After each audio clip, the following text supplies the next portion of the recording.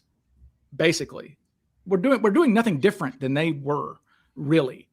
And now that we have their evidence of what they had, then, I mean, when you read through 50,000 pages of these things, right, you're like, well, okay, that's what I would do. And so, they're doing what we would do.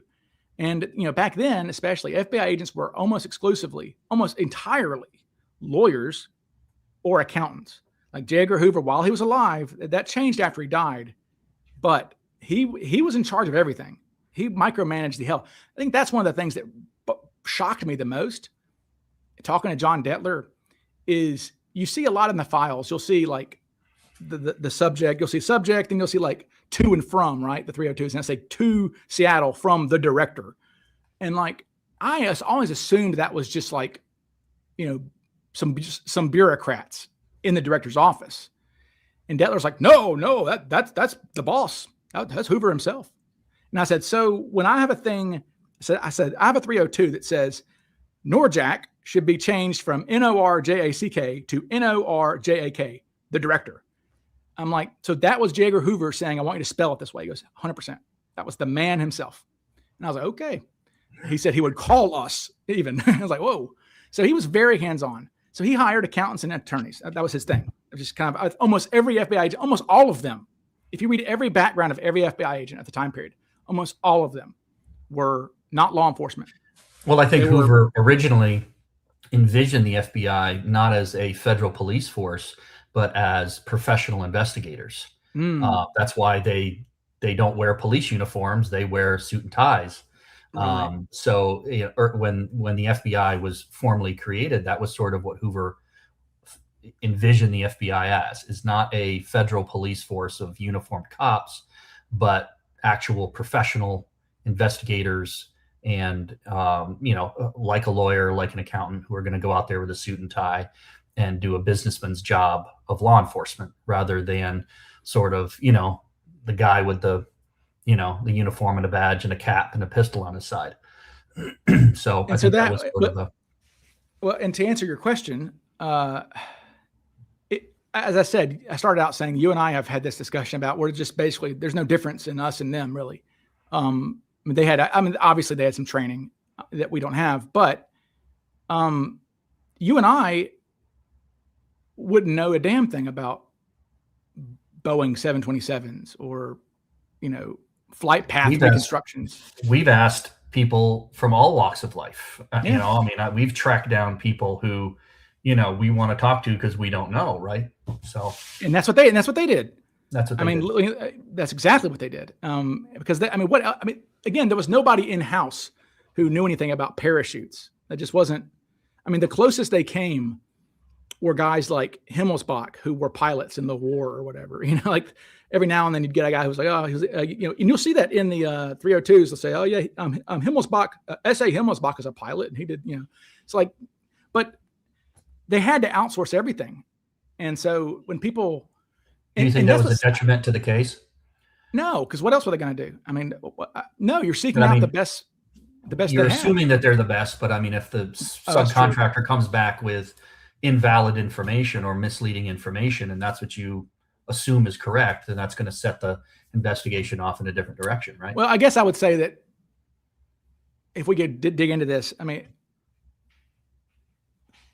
they consulted a guy like Spangler, okay? Spangler that was his occupation in the military. He was literally trained. That's all he did was calculate where parachutes are going to go. That was his job. Yep. Okay, so who else could you find better than that? Paul Soderlund was a legend at the time, best pilot of his generation. Yeah, and so like, what else are you going to get? So I mean, that really was what made me kind of reevaluate a lot of things with the drop zone myself personally, because I'm like, I hate to be the guy who's like, wow, actually, I know more than this guy. And it's like, I'm like, there's got to be a reason why they were so dead set on 8/11 or whatever. Like there has to be. Because I found myself trying to write, like the first time I wrote the drop zone chapter, I was still going, well, maybe it was 8/15. And I hated writing that Soderlund was wrong or why he was wrong. And I'm like, that's so arrogant. And, just, it didn't sit well with me. So I decided to go deep dive and figure out why exactly Soderlund believed that. And I'm like, okay, I could see why. And, but no, it wasn't, I mean, in Kasi, I mean, again, Kasi is full of shit when he talks to the media, but I have never once, I mean, again, I have a database. I can type in Kasi, and every single time that dude is in 50,000 pages pops up. I have never.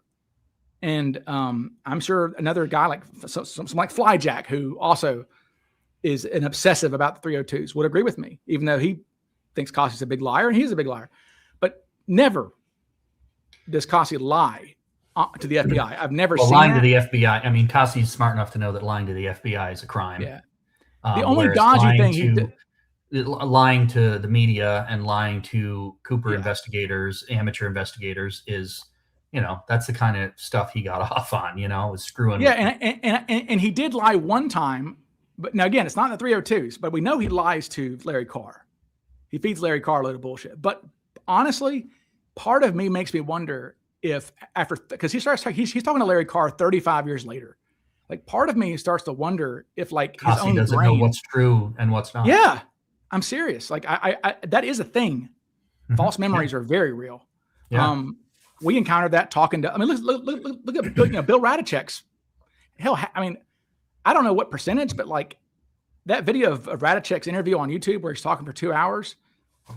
I mean, maybe 10% of that is just wrong, like demonstrably wrong, and it's not him being pernicious about it, or I think he believes it. And so I think maybe Kasi believed his own bullshit after a while. Just my belief, but yeah. So let's go in chronological order here. So let's sort of do like a quick little round. You've recently done a video on how Cooper got to the airport, right, in Portland. And you listed, a multitude of ways and their plausibility. But if I, held you down and gave you a noogie till you gave me an answer, how do you think Cooper got to the airport? A taxi cab. Because do you think he lived in the Portland area? No. And I point that out because I just think it's too. It's too risky to hijack a plane. As I say in my video, look at as I say in my video, look at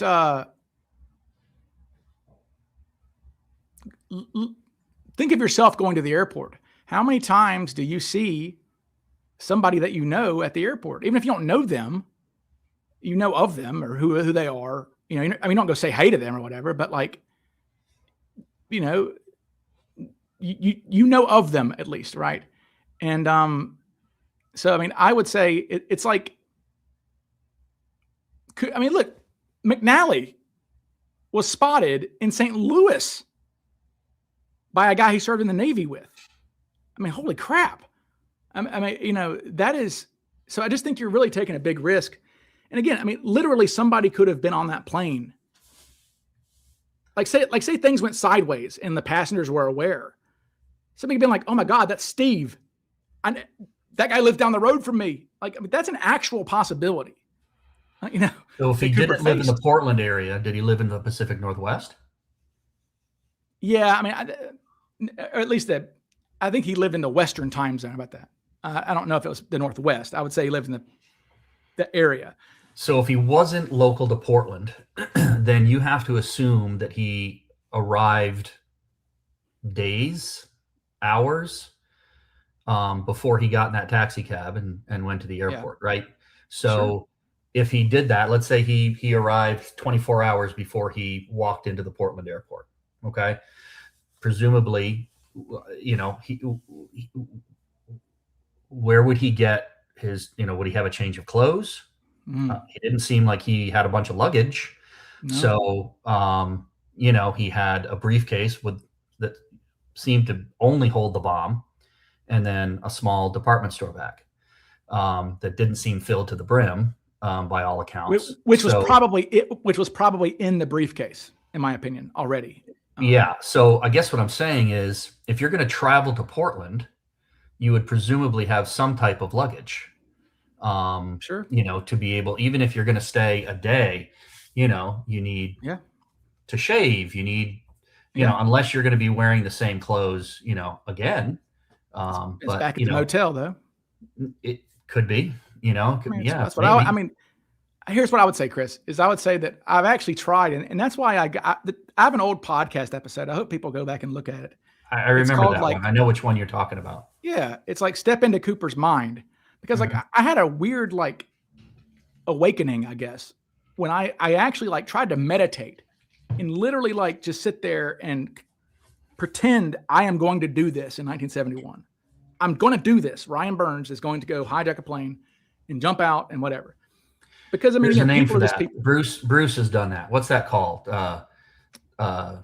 Something viewing, remote viewing. Remote viewing. Oh, that's still different, but in a way though, I'm doing that. I just call it pretend, but it really unsettled me because I'm like, geez, man, an actual human did this. Like an actual cognizant human being made these decisions. I'm going to do this. I'm going to scare the shit out of these girls. I'm going to jump out of a jet with money. Like my God. I mean, like that's really bold. Okay. Or insane. Right. And I think Cooper's more bold than insane, because again, we've got three of three comments. Tina Mucklow says, you know, she says he exhibited no, I think she said, I forget the word, but something about ideations. She goes, he expressed no ideations that would make me think he was mentally ill. And then we have Radchek saying the guy we spoke to was as rational as someone could be who would do this sort of thing. Then we have Scott saying the guy we heard over the phone seemed confident and self-assured, or calm and self-assured, he said. So, but anyway, I would say that I would drive there. I would get a motel in the area, I guess, get a cab that morning, you know, and then you jump out. I mean, God, it's so hard because again, I mean, we can say that Cooper assumed they were going to fly back to Portland, but like, that's a hell of an assumption to make. Right? You know, the other thing too is getting back to the taxi cab is they interviewed taxi cab drivers in the area, right? And none of them said, I don't notice any guy that matched that description. Heineman, actually, if you read his FBI files, he took a cab to the airport, and sure enough, they interviewed cabbies, and the guy was like, "Oh yeah, I remember that guy." For me, the bus is a far more plausible scenario because people on a bus, you have 15, 20 people on a bus.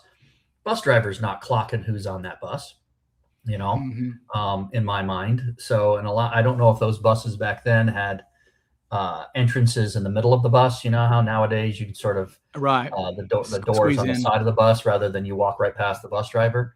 But it's easy to blend in when it's 12, 15 people rather than just you in the back seat. So yeah, that's true. I mean, a bus, and somebody pointed out, actually, it's kind of funny that I try to understand the past a little bit, but I wasn't alive back then. So I do lose some things. And one of my things was, well, Cooper didn't have any small bills on him. So I think maybe he would need small bills for a cab or a bus. But then comments were like, yo, we paid 30 cents for the bus back in those days. He needed change for the bus, not money.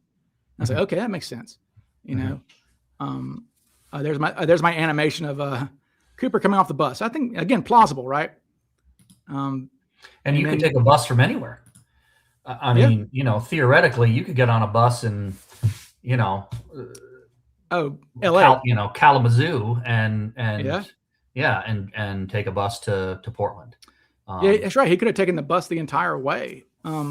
But I would just say that I don't think Cooper's from Portland because, again, as I showed in my video, this guy here, you greet somebody and then you go, oh shit, what am I doing? I just saw Bob. Because think about the risk you're taking. Because it's like even if you don't run into somebody might see you and go, oh yeah, I remember the cookout 2 years ago. Bill down the road was talking about jumping into Normandy. He was a paratrooper, and I saw Bill at the airport that day. You should go investigate Bill, right? I mean that was a real. That's the kind of tips you see in the FBI files, right? Yeah. So, I think a bus or a cab makes a lot of sense. So let's kind of stay on that vein of the airport and bus and potentially prior locations for Cooper. He had matchbooks on him, correct? For a particular restaurant. And where do you think he got those matchbooks from? Do you think he got those within the Portland airport itself, elsewhere? Talk to me about the matchbooks. Oh God. Okay. So I'm going to see if I can bring up an image here of this is kind of where I'm at a disadvantage when I don't know what we're going to be talking about, but I want to show people the, if I have the damn matches somewhere, I figured I did. Yeah, there we go. Okay. So there's that. Yeah. Okay. I'll pull these up here. So we've got two different matches. I want to say Sky King, but that's not correct. Sky Chef. No, it's Sky Chef. So the first one Cooper was using. Right. The one Cooper was using is this one, ICS. Okay. It almost certainly was this one. They said it was yellow, and it said, Radicek said that apparently Tina had said that it said, earn a high school diploma, right? That's clearly what that is. And and these were really ubiquitous. So ICS was like the University of Phoenix of its time, right? So they advertised, these things were like as prolific as like the AOL, CD-ROMs. These matchbooks apparently were everywhere back then. So we had one of these, and then when that one ran out, this is the one he throws this is the one that Tina throws in the seat pocket, and Cooper goes, "No, give me that back." Okay, an empty matchbook, and then she says he switches to this one. Okay, Sky Chef. Now, Sky Chef. Two things. Sky Chef had restaurants in Portland. Or in airports, okay, and including one in PDX called like Sky West or something like that. I forget what it's called.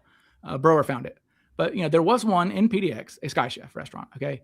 And I learned that Sky Chef is who catered for Northwest Airlines. So that So did the Sky Chef matches come from Cooper, or were they supplied by Tina to Cooper? If you read Tusaw, it says that Tina gets up and goes and gets some matches just from like their supply, because I'm sure they had matches on the plane, which is funny to think about these days. You can't walk on a plane with matches, but then again, you have to. I mean, unless there's contradictory evidence, you have to go with the earliest source, in my opinion. Okay, that's just what you do in this case, in my opinion, unless there's overwhelming evidence. And Tina's 302 that she tells the FBI is,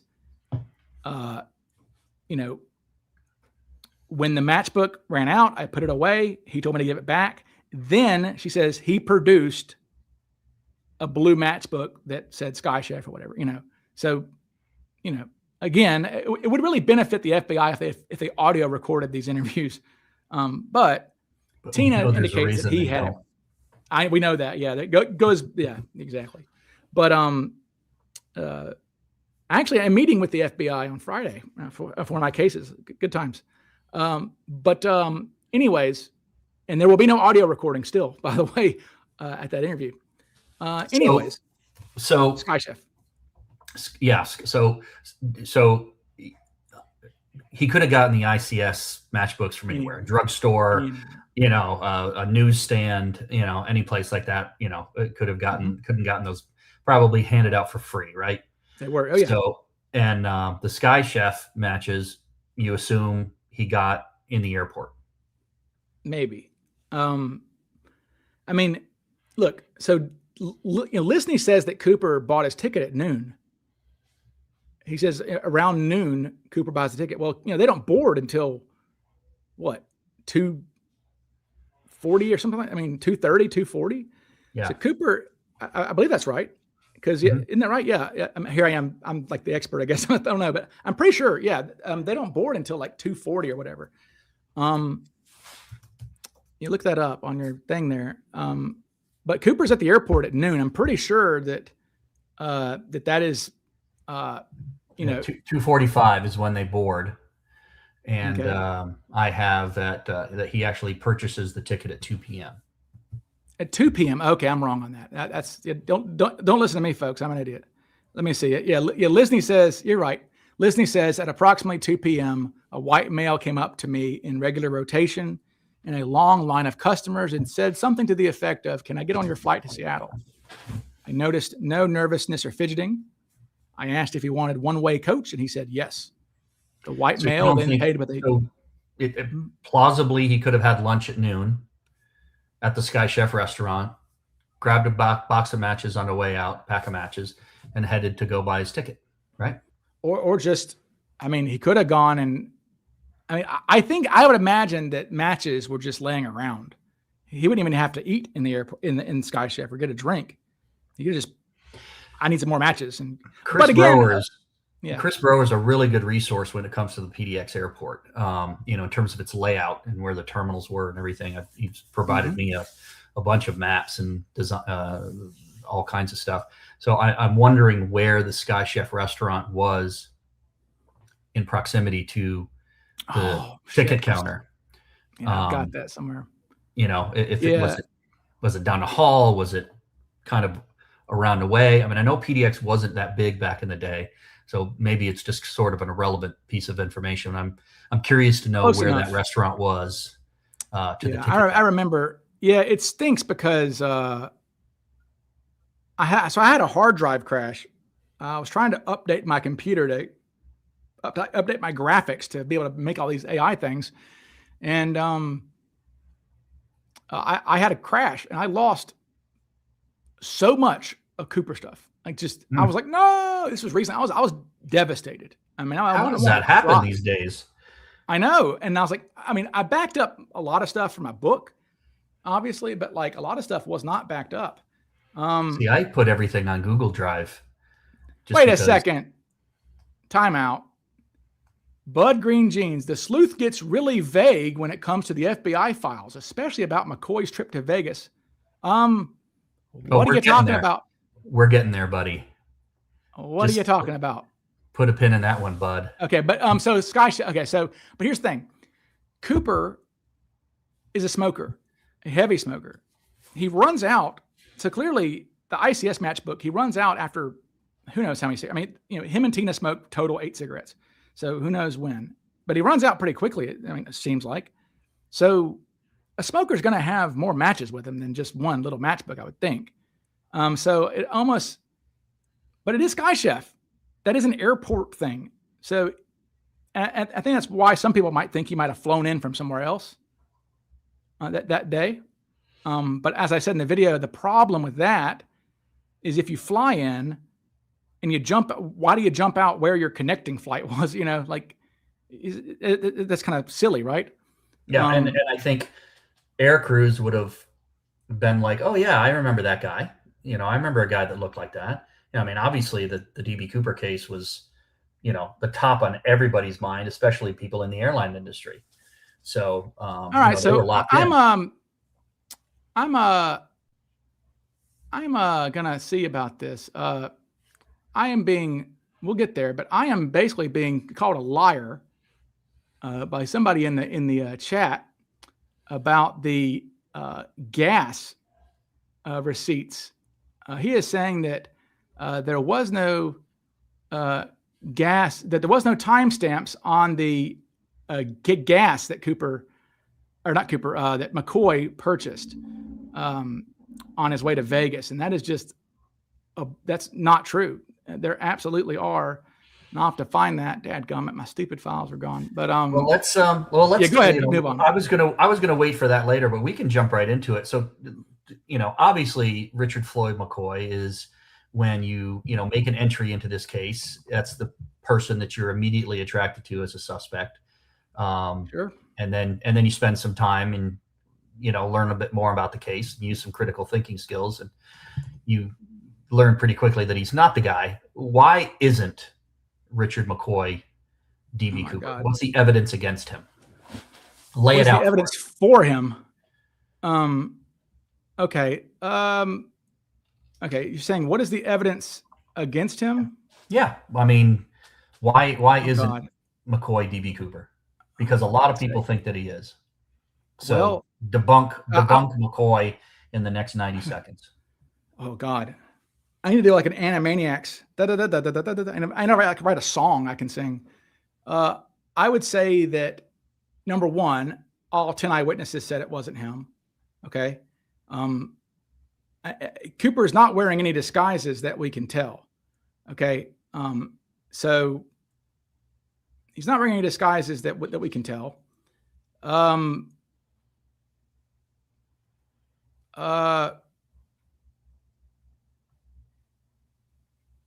Okay. All right. So actually, maybe I am a liar. Okay. There are dates on here. No, somewhere. No, I'm this guy's there is somewhere in the file. My man, why don't you email me Bud Green or whatever? I'll get it to you. There are absolutely timestamps for his gas purchases, 100%. Well, there were also credit card purchases made in Vegas that. Well, yeah, I mean, that's what he's referring to. Yeah. But anyway, okay. So number one, McCoy is not Cooper because all 10 eyewitnesses, all 10 said it wasn't him. Not only did they say it wasn't him, they gave specifics about why it wasn't him. His nose is too big. He's got less hair than Cooper does. He had a speech impediment. Okay. He had a lisp, a birth defect. His tongue was messed up. So you see it in his own FBI files. The FBI guy's interviewing McCoy. You can go on FBI Vault and type in Richard McCoy. You can get 2,000 pages on McCoy. Okay. The FBI guys interview him. They say he rolls his tongue when he talks.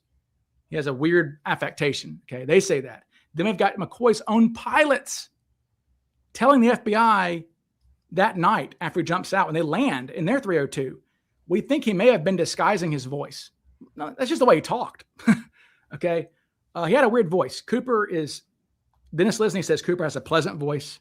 Tina Mucklow says he was articulate, an intelligent voice, spoke lowly, no accent. Neutral. McCoy was also from North Carolina.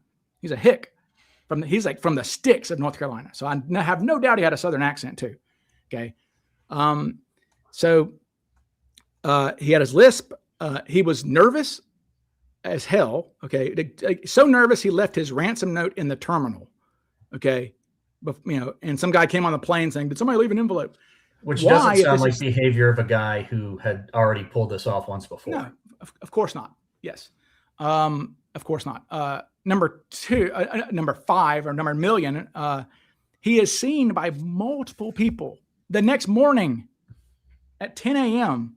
at his house, like hanging around making Thanksgiving lunch. Okay, man, I don't even, you jump out somewhere in the Pacific. You said you jump out near Portland. Like, I think Provo is like 600 miles away. Like, I don't know how you're getting back home that night.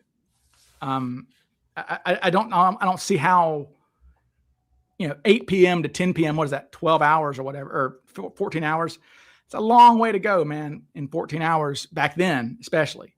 And also, he was listed on the roll the day before the hijacking in his class roll. They think he was in class. They have reason to think. Now, he wasn't on the class roll. The professor who he had that day did not take roll. Okay, but he says probably he was here. I don't, he can't remember, but there's some reason to think that. They have him buying, like, there's just no, again, there's a million things against McCoy. Why is the family so insistent that he was Cooper, number one? And even the FBI agent who killed McCoy with a shotgun, I believe, said, when I killed Richard Floyd McCoy, I killed D.B. Cooper. So you have the FBI agent stating that, and you have the family who's also stating it. So why would the family, be insistent that their father was D.B. Cooper? Well, that's because they want him to be. I mean, why does anybody want their uncle or dad to be Cooper? The same reason. But the son provided his DNA to the FBI, and it seems that the result of that investigation was inconclusive of the DNA. Yeah, well, I don't think that I think, like, I know both of them. I've spoken to them. They're not bad people. They earnestly believe their dad was Cooper. And I've asked Shanti, I've been like, "You've seen my videos on your dad, right?" She's like, "Yeah." I'm like, "Okay." I'm like, yeah, palm print. There we go. Palm print. That's another, they're pretty sure they got Cooper's palm print, and they've ran that against McCoy's palm print. No match. They tested McCoy's hair against the alleged Cooper hair. Yeah, I agree. Somebody's saying, move on from McCoy. I kind of agree. But I will say this. I was really going to wait until the very end to talk about McCoy, but that guy brought it up. So, well, just to answer this guy, he says his nickname was Dumbo because of his ears. Well, Cooper doesn't have big ears for one thing, dude. But he says his nickname was Dumbo because of his ears, not Daffy Duck because of his lisp, which was surgically corrected. If it was surgically corrected, then why does the FBI point out that he had a weird language? And the pilots. And the pilots say that. So, dude, why do you, Bud Green, you tell me, why do you think it's McCoy? This is the problem. Every time I get a McCoy person, I'm like, so you tell me what evidence you have. Please tell me what evidence you have that overrules all 10 people, including a woman who sat with him for 5 hours. 5 hours Tina Mucklow sat with Cooper. Demonstrably said it wasn't McCoy. Just months later, no, it wasn't him. And here's why it wasn't him. Okay. Got that. We have him being at home the next morning. Okay. We have him talking nonstop about DB Cooper to anybody who would listen. That is how he got caught. So what you're saying is that Cooper. So what you're saying is that McCoy is at least a maybe. Right. But do you really think Cooper is so cautious? He takes his matchbook back. That same guy is going to go home and talk nonstop about DB Cooper. Yeah. Like, he wouldn't shut up about it. He wrote a term paper on DB Cooper, for God's sake. Yeah. He told anybody who would listen, I would do this, I would do that. That is why when a skyjacker jumps out with money over Provo, Utah, the sheriff's department is lit up with calls. Hey, there's a guy who's always talking about this shit. Maybe it's him. Like, so please tell me what evidence there is, fella, for McCoy that overrules all of these things. I think the problem is, Ryan, I think is just you're too scared to go on Dan Greider's show Oh my and God. debate him. I would love that. That guy will and never do it live not pre-recorded. Never. I've called him out too. He was like, yeah, my blood pressure. Thank you, Ellen. Thank you. I think Mr. Sleuth needs a Guinness. I don't drink Guinness. Too heavy. It's like drinking motor oil. I bet Chris Cunningham drinks Guinness though. It's one of my favorites. Of course you do. So, so let's get back on track here. Let's get away from McCoy. And this is a question that you and I have sort of batted back and forth a few times, and I'd like to get your updated thoughts on it. I'm sweating now. Oh man, Cooper, I'm all fired up about talking about McCoy. Yeah, throw that shirt like you did when Miami beat Ole Miss. So Cooper hands the note to Flo as the plane is taxiing to take off. 2 or 3 minutes prior to the plane taking off is when he hands her the note. Why that timing? Why then? I wish. Why did he not wait until the plane was in the air? Why did he not give her the note after everyone had boarded and the aft door was shut? Why the timing of calling her over and giving her the note then? I wish I knew, because I mean, why don't you just wait till the plane takes off? Because for me, you always run the risk of, let's just say he hands Flo the note and she goes, ah, and causes a commotion. Well, hell, everything takes place in Portland now. Yeah. And to be clear, for people who aren't clear on the timeline, the plane takes off at exactly 2:45. No, I'm sorry.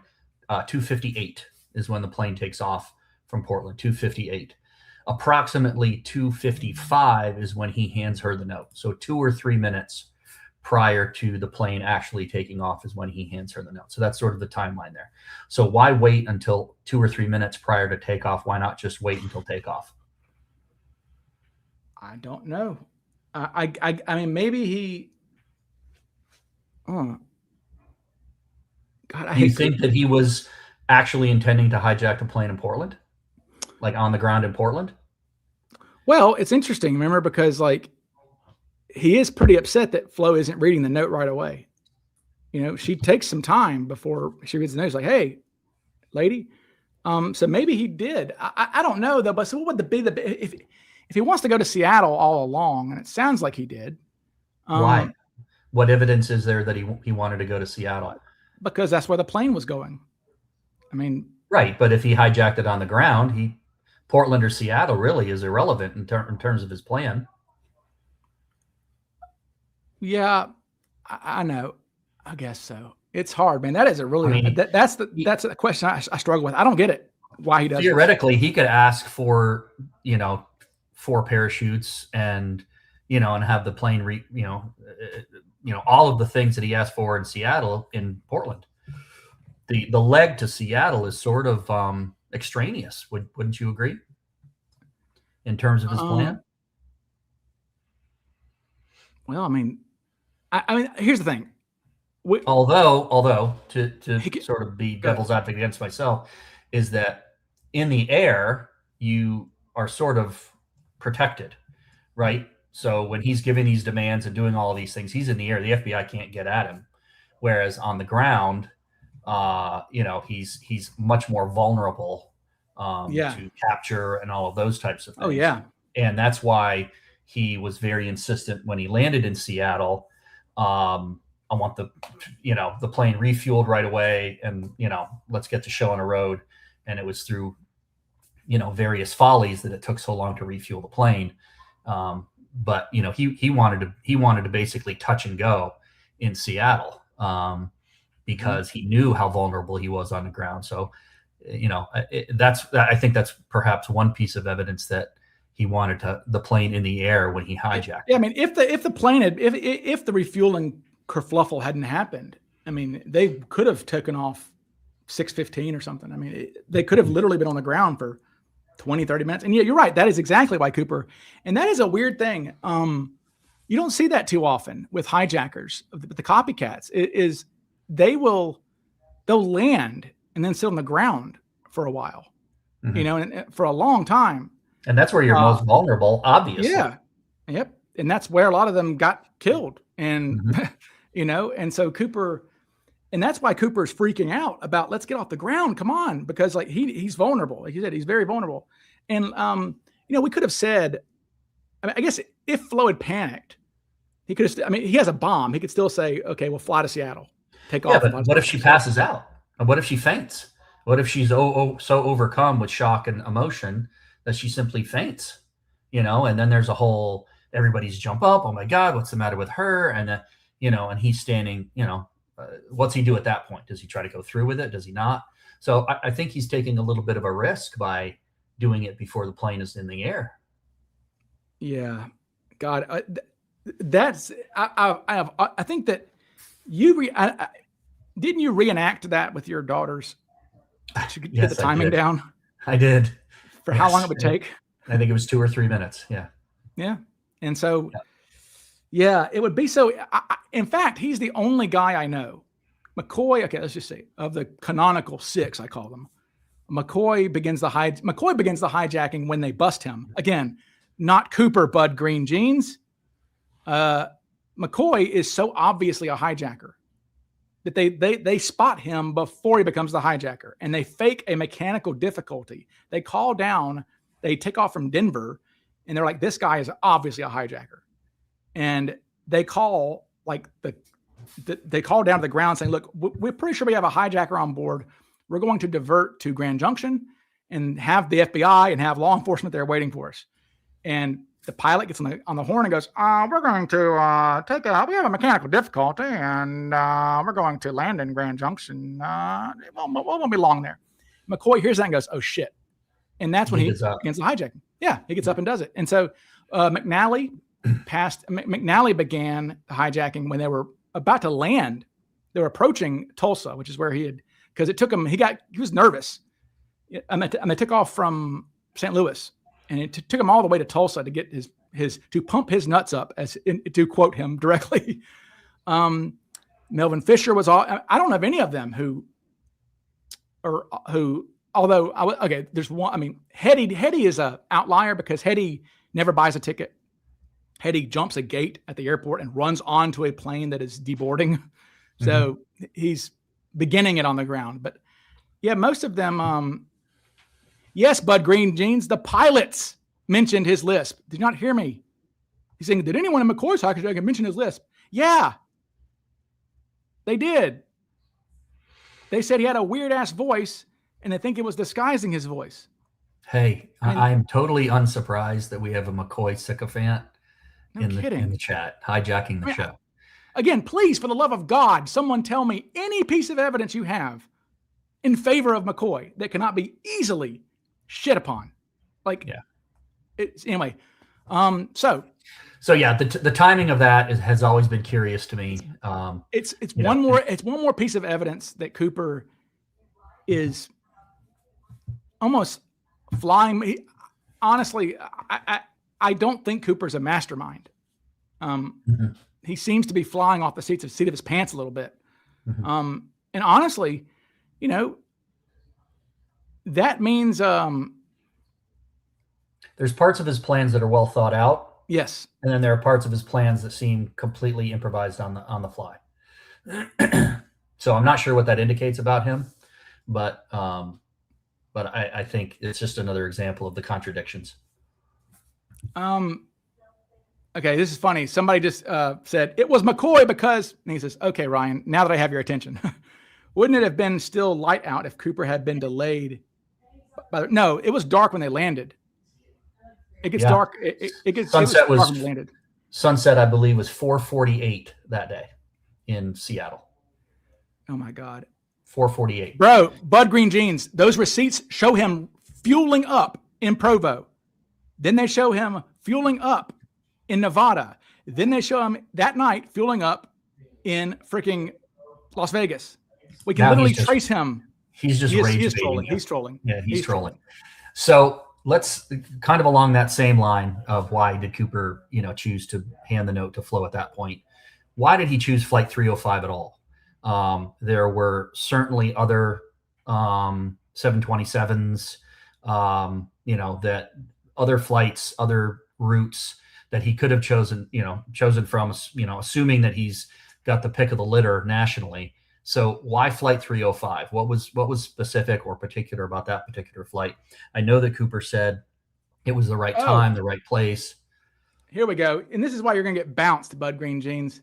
So the Saloose, apparently, that's me, the Saloose, has a financial interest in making this a mystery. In fact, he owns part of CooperCon. Oh, but you're not saying that McCoy's Cooper, are you, Bud Green Jeans? Right. You're not saying that. You're just questioning things. Now you're saying dude, do you know how much money I have lost? As someone who is involved in CooperCon, yes, I can tell you that is not a money-making prospect. No. Good Lord. That is the stupidest. That is the stupidest. What does the word sleuth mean? He's trying to say sleuth. He's using voice to text. He's being lazy. But can we yes. ignore him? Can we just? Yes, I am ignoring you. Sorry, Bud Green. Hijacking the show. Yeah. Bye. Okay, he's done. All right. So why flight 305? He could have chosen any route. He says, right time, right place, fit my plans. But obviously, what plans, why flight 305 specifically? What did that particular route and that particular flight offer him in terms of advantages for his plan? So Drew Daniel says, he has a thought that kind of says that, it was a terminating flight, that he knew that flight was going to terminate in Seattle. Like there wasn't going to be connecting flights. There wasn't, I'm not really sure how that benefits Cooper, but I forget why he says that benefited Cooper, that it was that he knew that it was going to end there essentially. Maybe because there's fewer people, he thought maybe, or I don't know, but he does say it just suited his time and place and, what he wanted to accomplish. We know he needed a 727, right? I don't think I've asked Mac that. That's the benefit of being friends with a Cooper copycat, is I said, did you choose, and I've asked him that, I said, did you choose, did you choose American Airlines for a reason? And he said, no. He just said, I just thought it was a short flight, and he thought that they'd be able to return to St. Louis quickly, and he just said there was no thought process. And I don't really think some of the things Cooper says, I think he's saying these things almost like to sound cool or something, like because he doesn't have an answer, right? Now, there is a misconception, too, that when he bought his ticket, he asked if it was a 727, right? That never happened. Yeah, I don't buy that. Yeah, that is only in Norjack.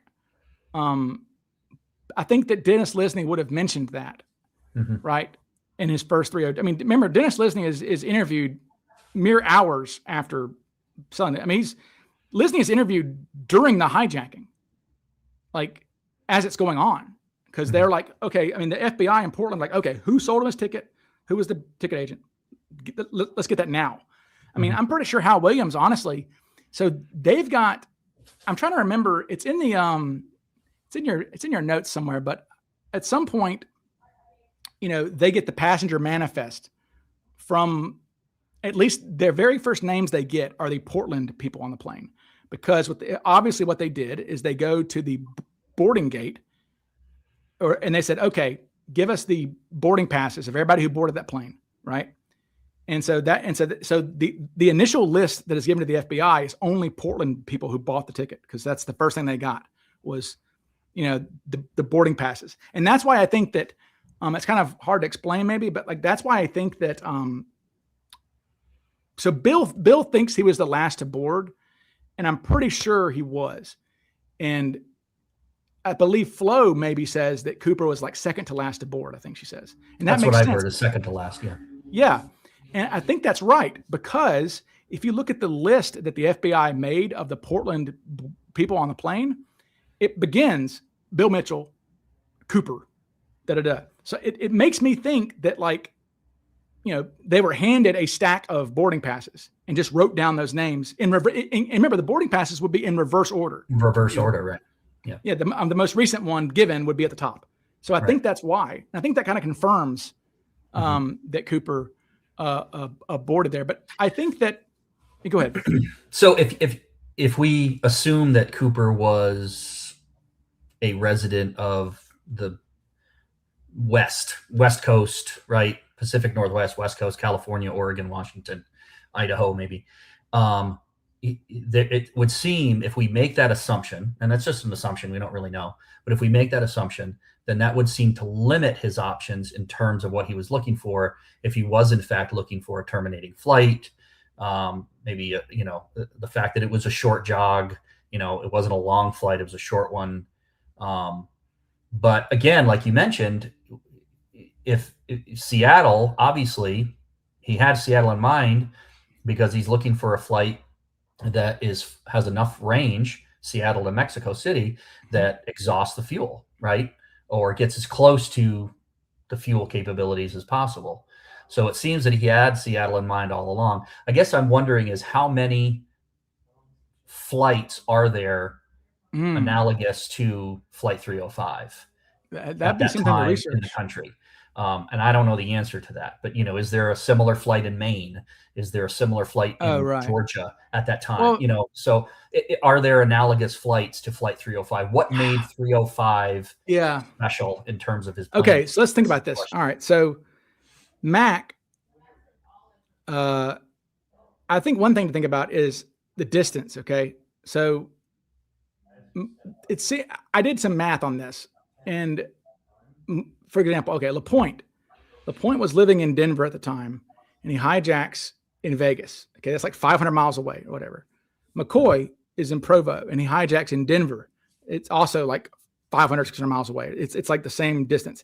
McNally is from Detroit and hijacks in St. Louis, which is also like 500 miles away. So it's almost like these guys wanted to hijack a plane that was, close enough to their region of the country, but not so close that they're going to be spotted. And also wanted to jump near their sort of home areas, right? Yes. Yeah. Well, yeah. Because McCoy jumps out Mac basically. Right. And Mac wanted to jump near Detroit, right? Yeah. LaPointe jumps out just north of Denver. So yeah. And that's why I don't buy the terminating. That's why I don't buy that he flew in that day, because if he flew in that day from somewhere else, why doesn't he jump back where he started, the day? Mm-hmm. How did plane seating work in the 70s? Yeah, they could just sit wherever they wanted to. It was like a bus. There was no assigned seating back then. Mm-hmm. As far as I know, at least on that flight, there wasn't.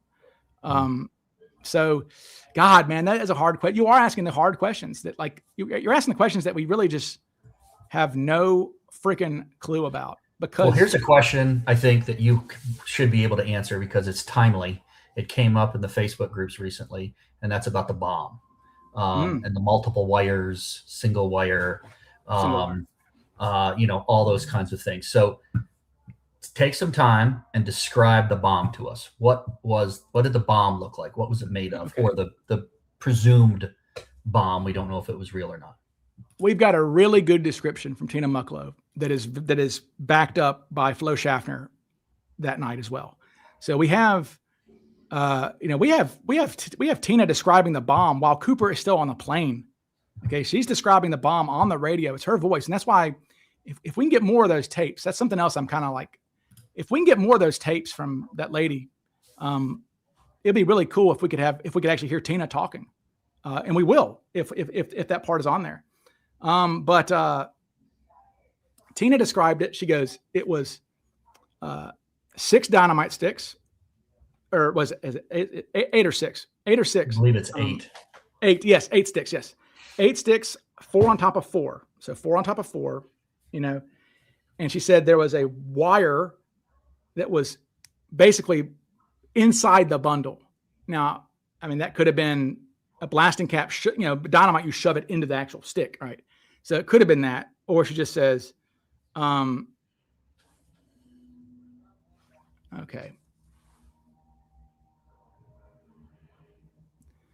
All right.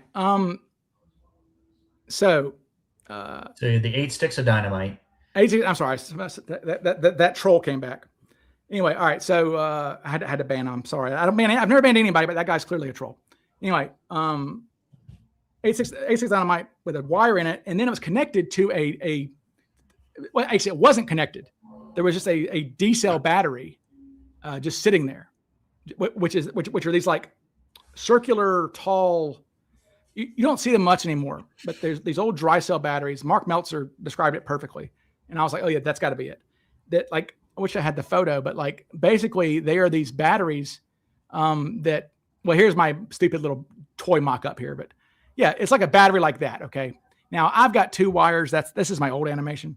I mean, obviously it's kind of silly looking, but the battery is like that, and the battery had a terminal at the top, and Cooper is saying, I just have to touch this wire to this contact essentially, and we'll all blow up, right? So now it's only 1 wire. I mean, people can fight me on this, but like there is only one time ever that it is described as wires, and that is Tina Mucklow's first 302. But we have Tina on the plane saying it's 1 wire, very clearly saying 1 wire. We have Flo Schaffner saying it's 1 wire. Okay, we have Flo Schaffner again in 1989 saying it was 1 wire. Then Tina's second 302, which is her more thorough 302. Tina's got 2 302s because Tina said, look, I was really nervous that night. I would like to be re-interviewed because I'm remembering things better. And her second 302 is like twice as long as the first one. And in that one, she does say it was 1 wire that he kind of just held in his hand and was like, I'll attach. Very theatrical. And the more I've thought about it being 1 wire, the more I am leaning toward it being fake these days. I was pretty agnostic. Well, I don't even think it could detonate with 1 wire. I mean, I'm not sure how that would work.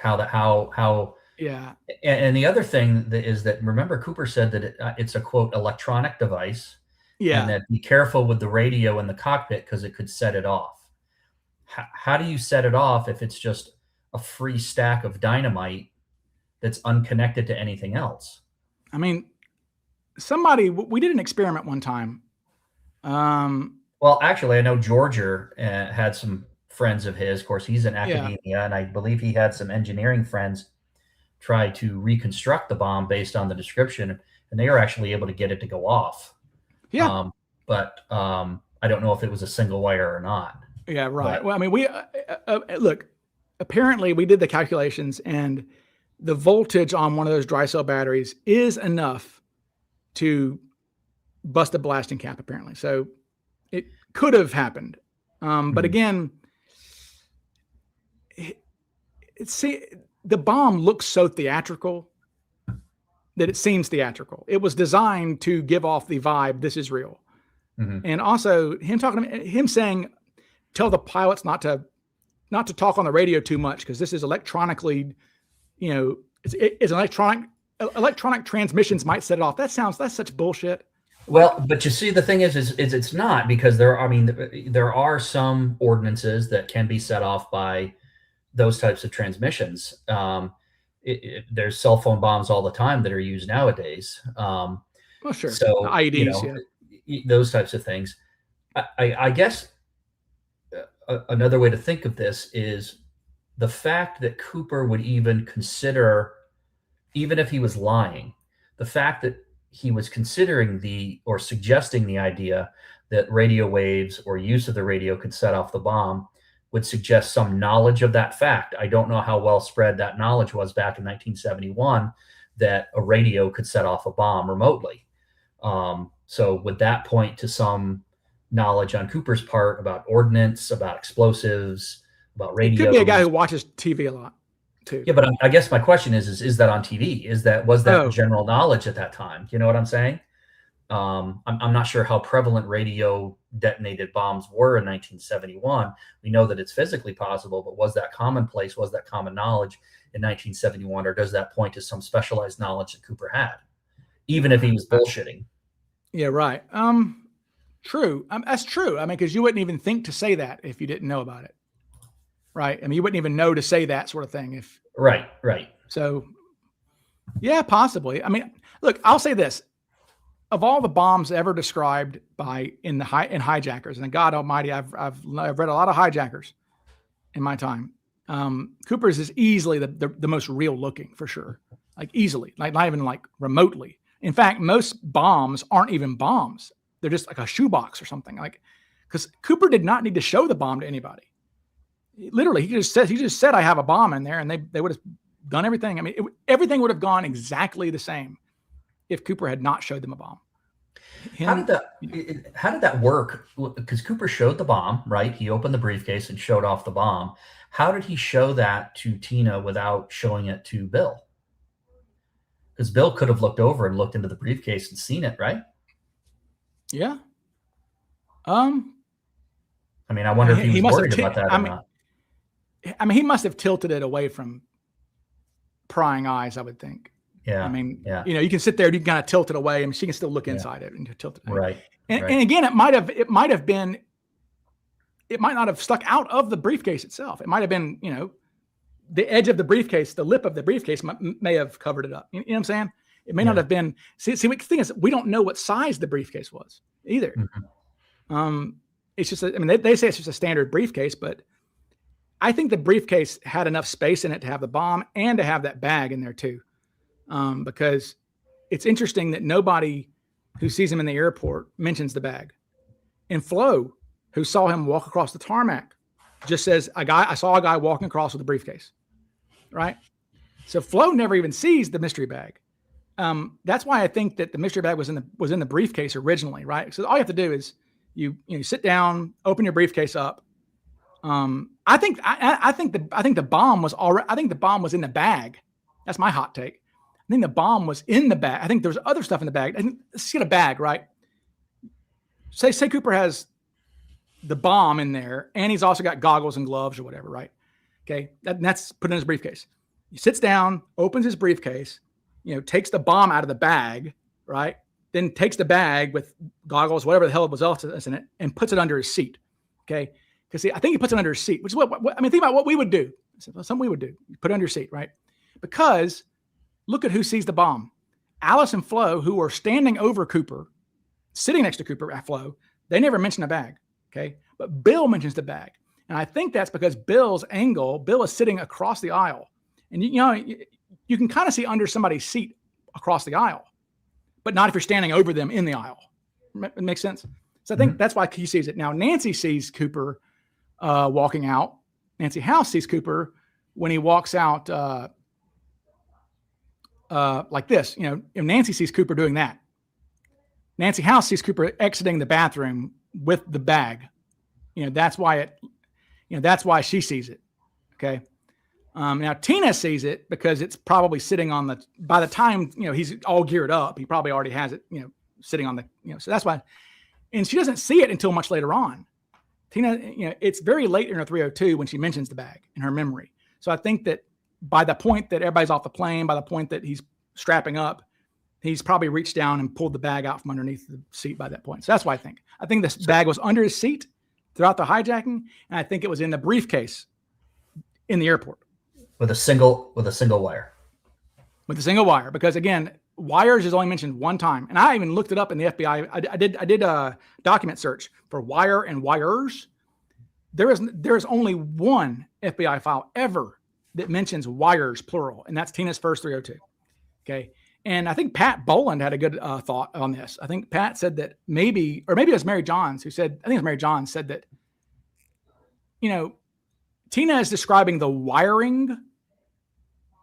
And so wiring kind of denotes multiple wires, but it could also mean single as well in a way, right? Wiring is kind of a vague, it can mean both things really. You know what I'm saying?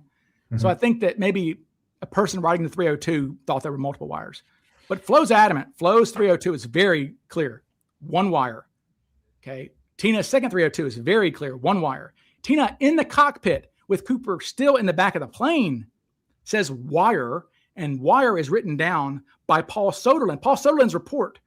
Paul Soderlund had access to the transcripts. Paul Soderlund writes wire.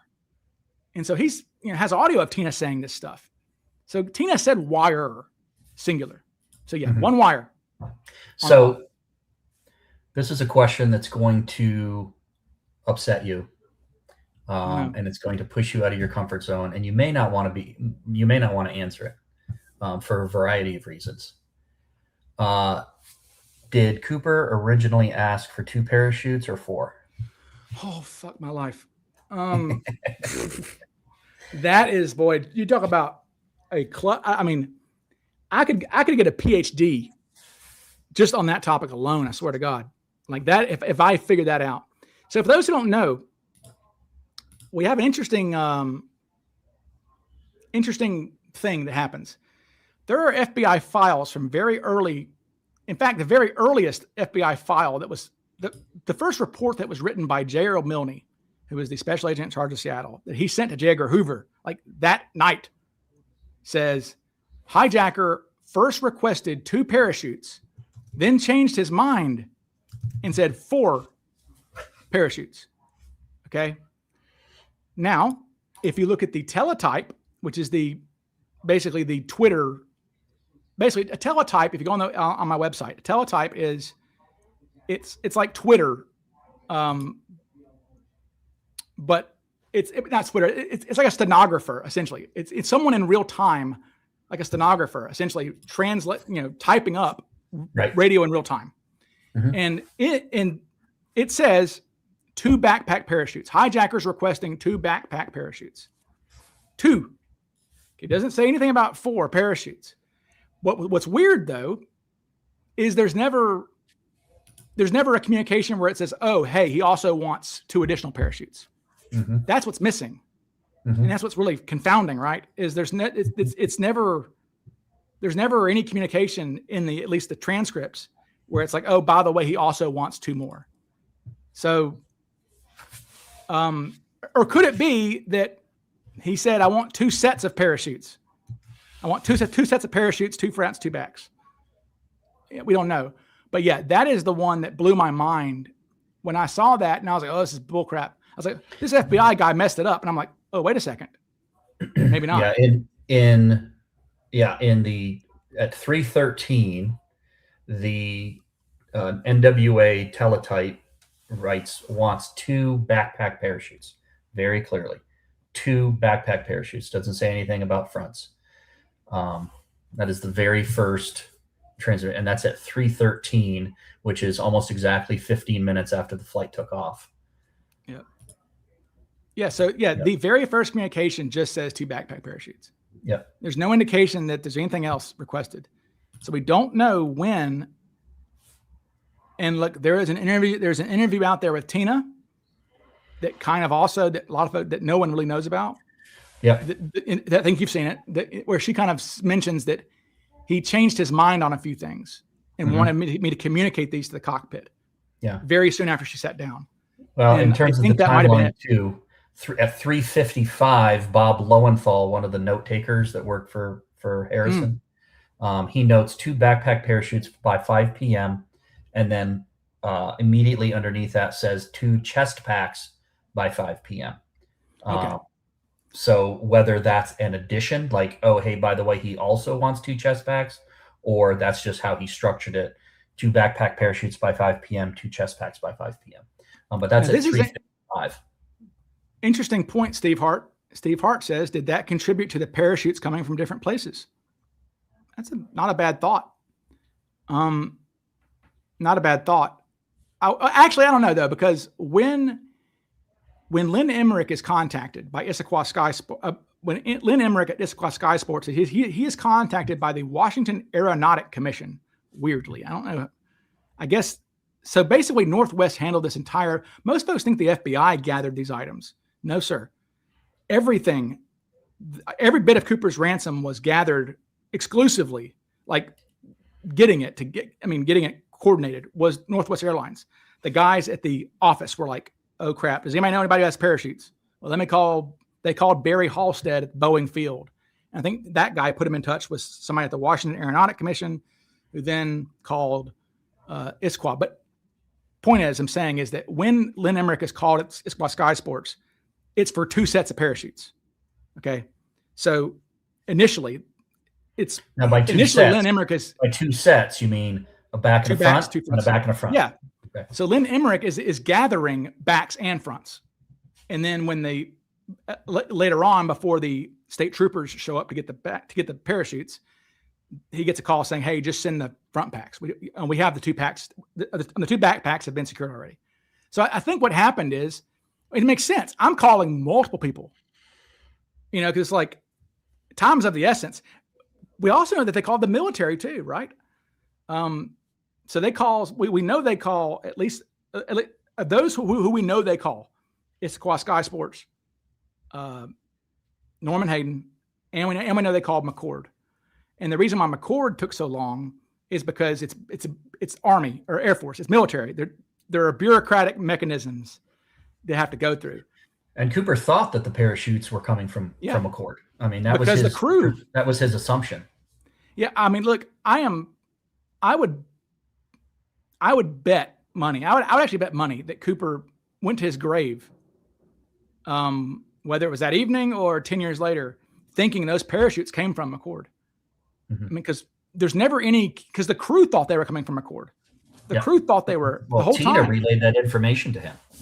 Yeah, we have that. Exactly. It was Tina. Yep. Tina relayed that information to him because that was what was relayed to Tina from Bill Radicek, who and we know that because it was relayed from Al Lee, right?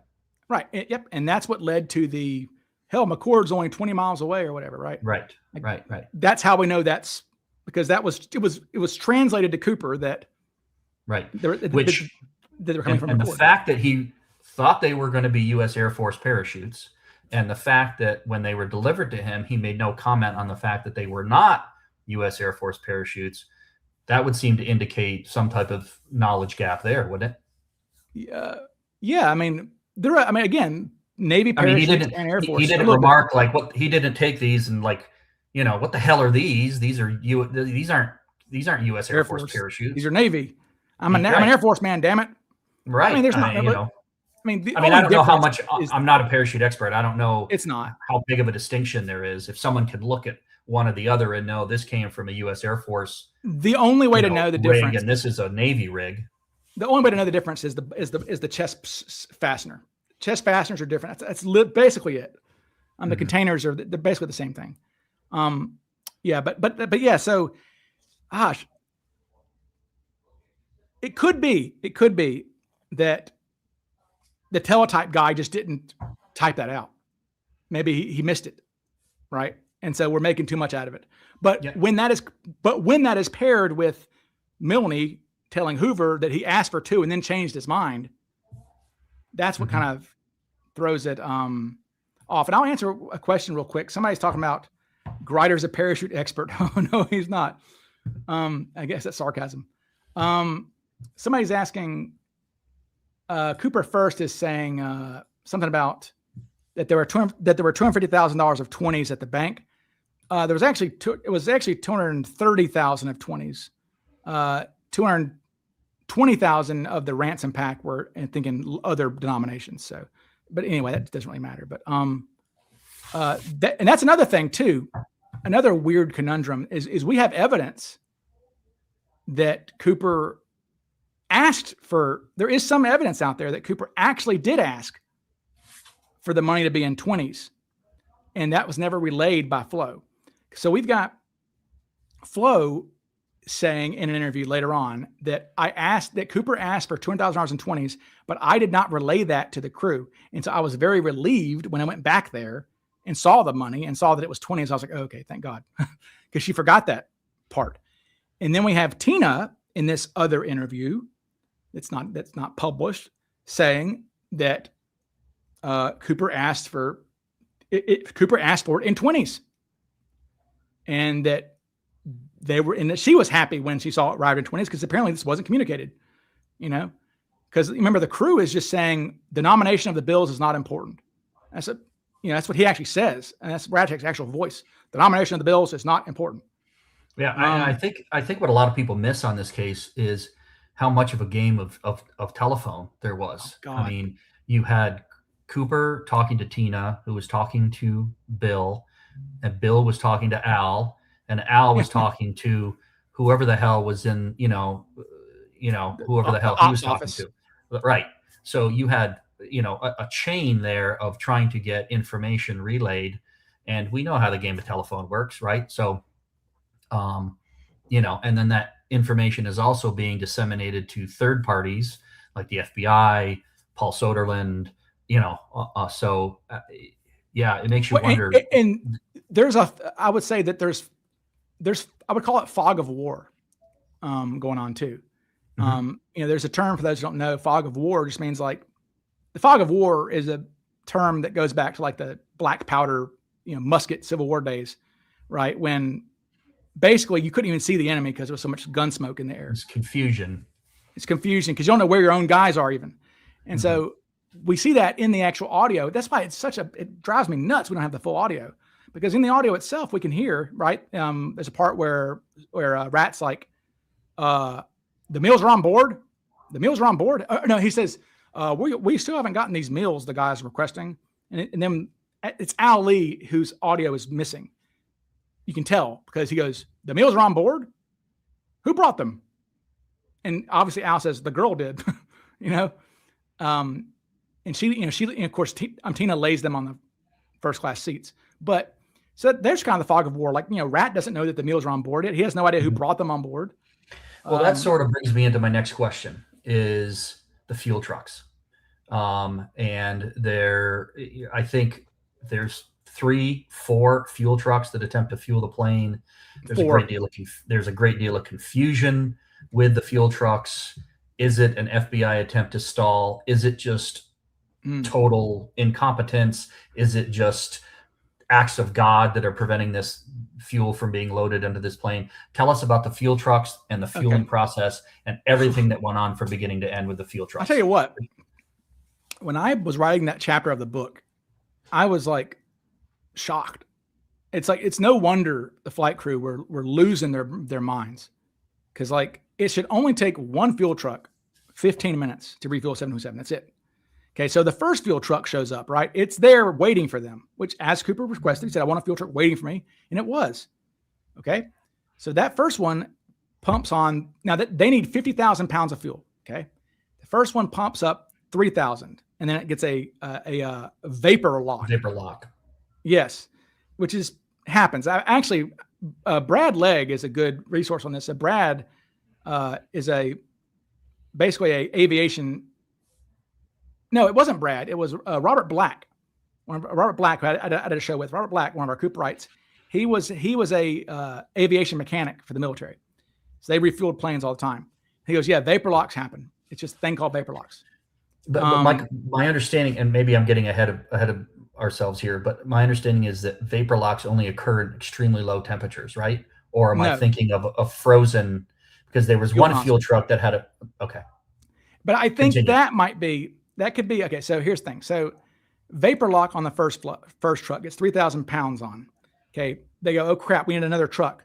The problem was Flight 305 was out in the boonies. Okay, and it was dark. And the fuel truck guys are not used to driving onto the runway, right? They refuel there at the terminal, basically, right? So it took them, and this was preposterous, it took the second and third fuel trucks almost an hour to get out there. An hour, okay, which is insane. Did they get lost? They did. I think they did. It's not an hour drive from the terminal. No, they're only a mile away. No, and so the second fuel truck shows up. And it gets a frozen fuel nozzle after putting like 400 pounds on.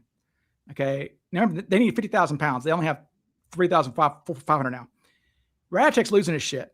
Rat says, what's going on? What the hell's going on?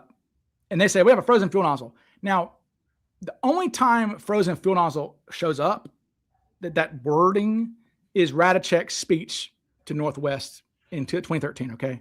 So frozen fuel nozzle could be a term of art. Like it's locked up. Just like you're saying it's locked up doesn't mean someone has a lock and key, right? And frozen doesn't mean it's literally frozen. Mm-hmm. So I think that could be, but something happened on the second one that was a cluster. Mm-hmm. The third one, thankfully, is right there. It only has 300 pounds in the truck. Period. Empty. It's empty. It's like, oh my God, they sent an empty fuel truck out there. And that's when the pilots like, and that's when you hear Ratchek, somebody pointed out in the chat, Ratchek's being all snarky saying, I hope that thing is full. He's bitching, I hope that thing is full. But that's the fourth fuel truck. Fourth fuel truck manages just fine. Now, I've asked Detler this.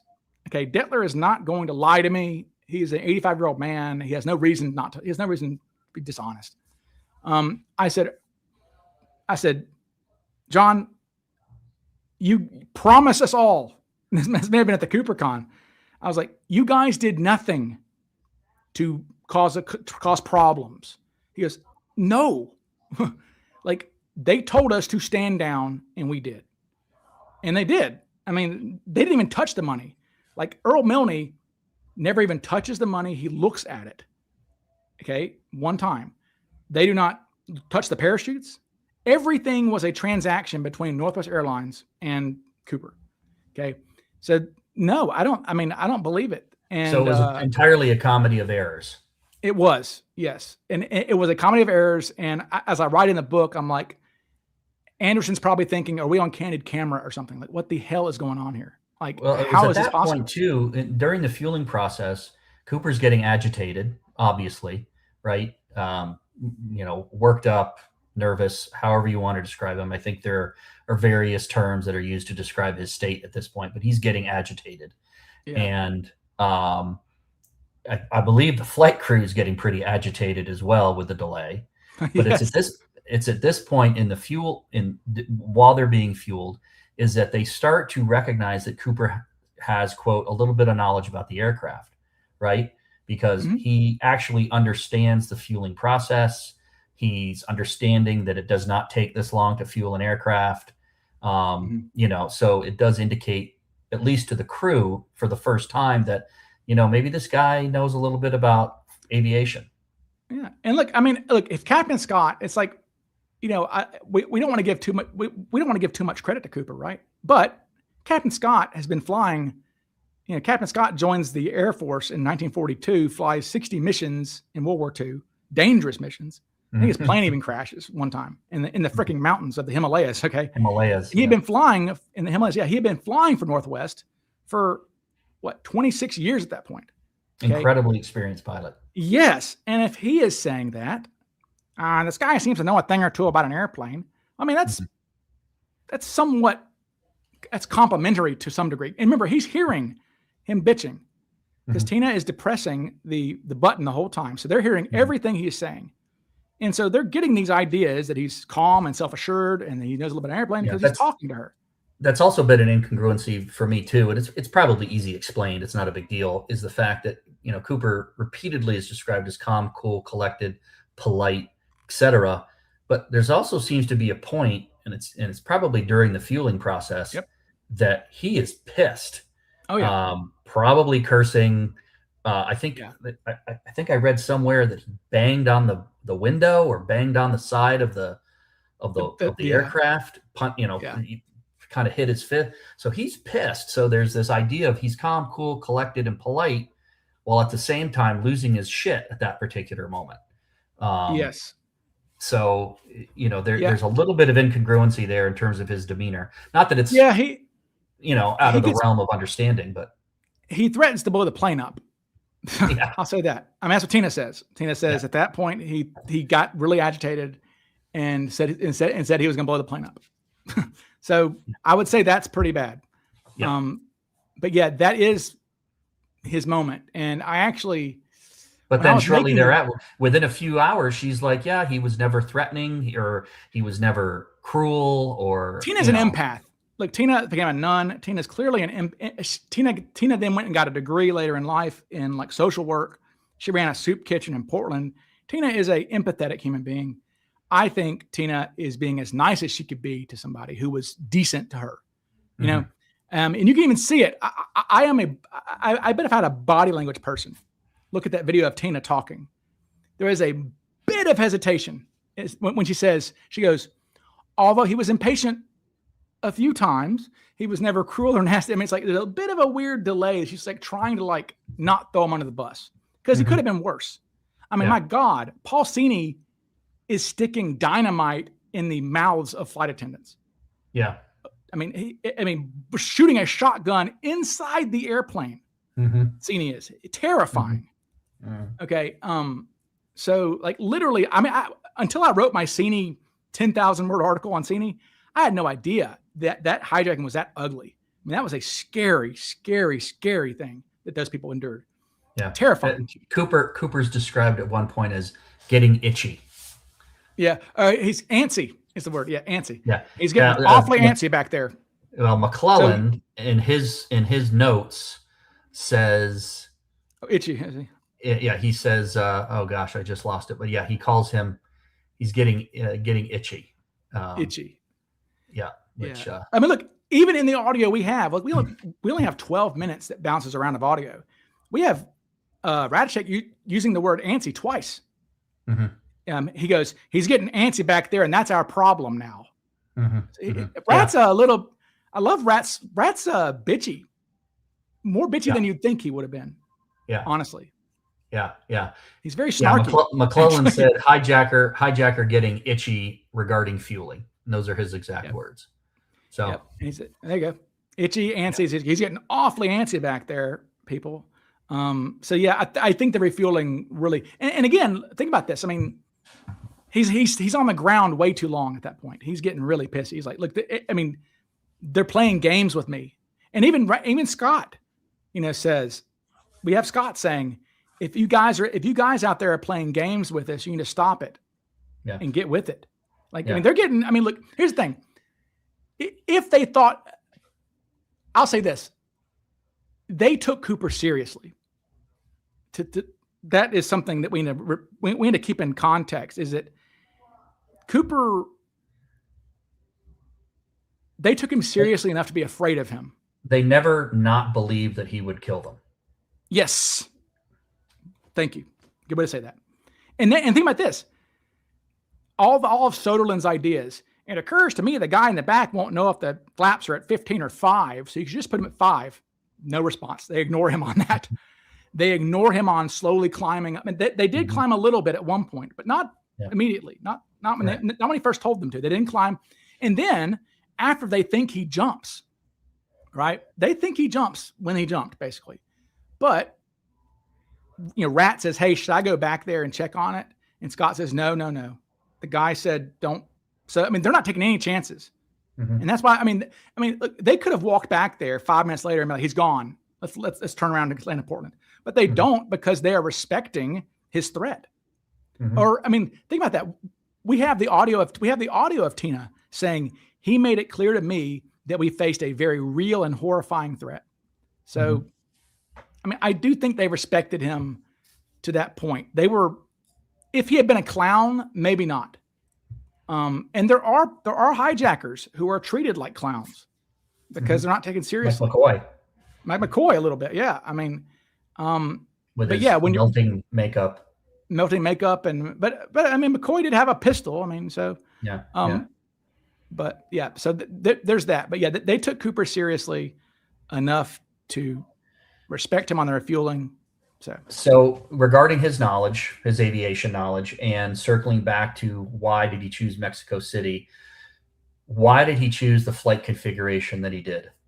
Flaps at 15, landing gear down, air stairs down. Of course, we talked about the in the past, talked about did he want the air stairs down and locked? Did he just want the air stairs down at takeoff? Did he want them just down after takeoff?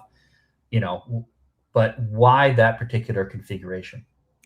There's only, I mean, look, it may be one of our biggest clues, probably. I mean, that is the exact specs that 727s dropped supplies in Southeast Asia.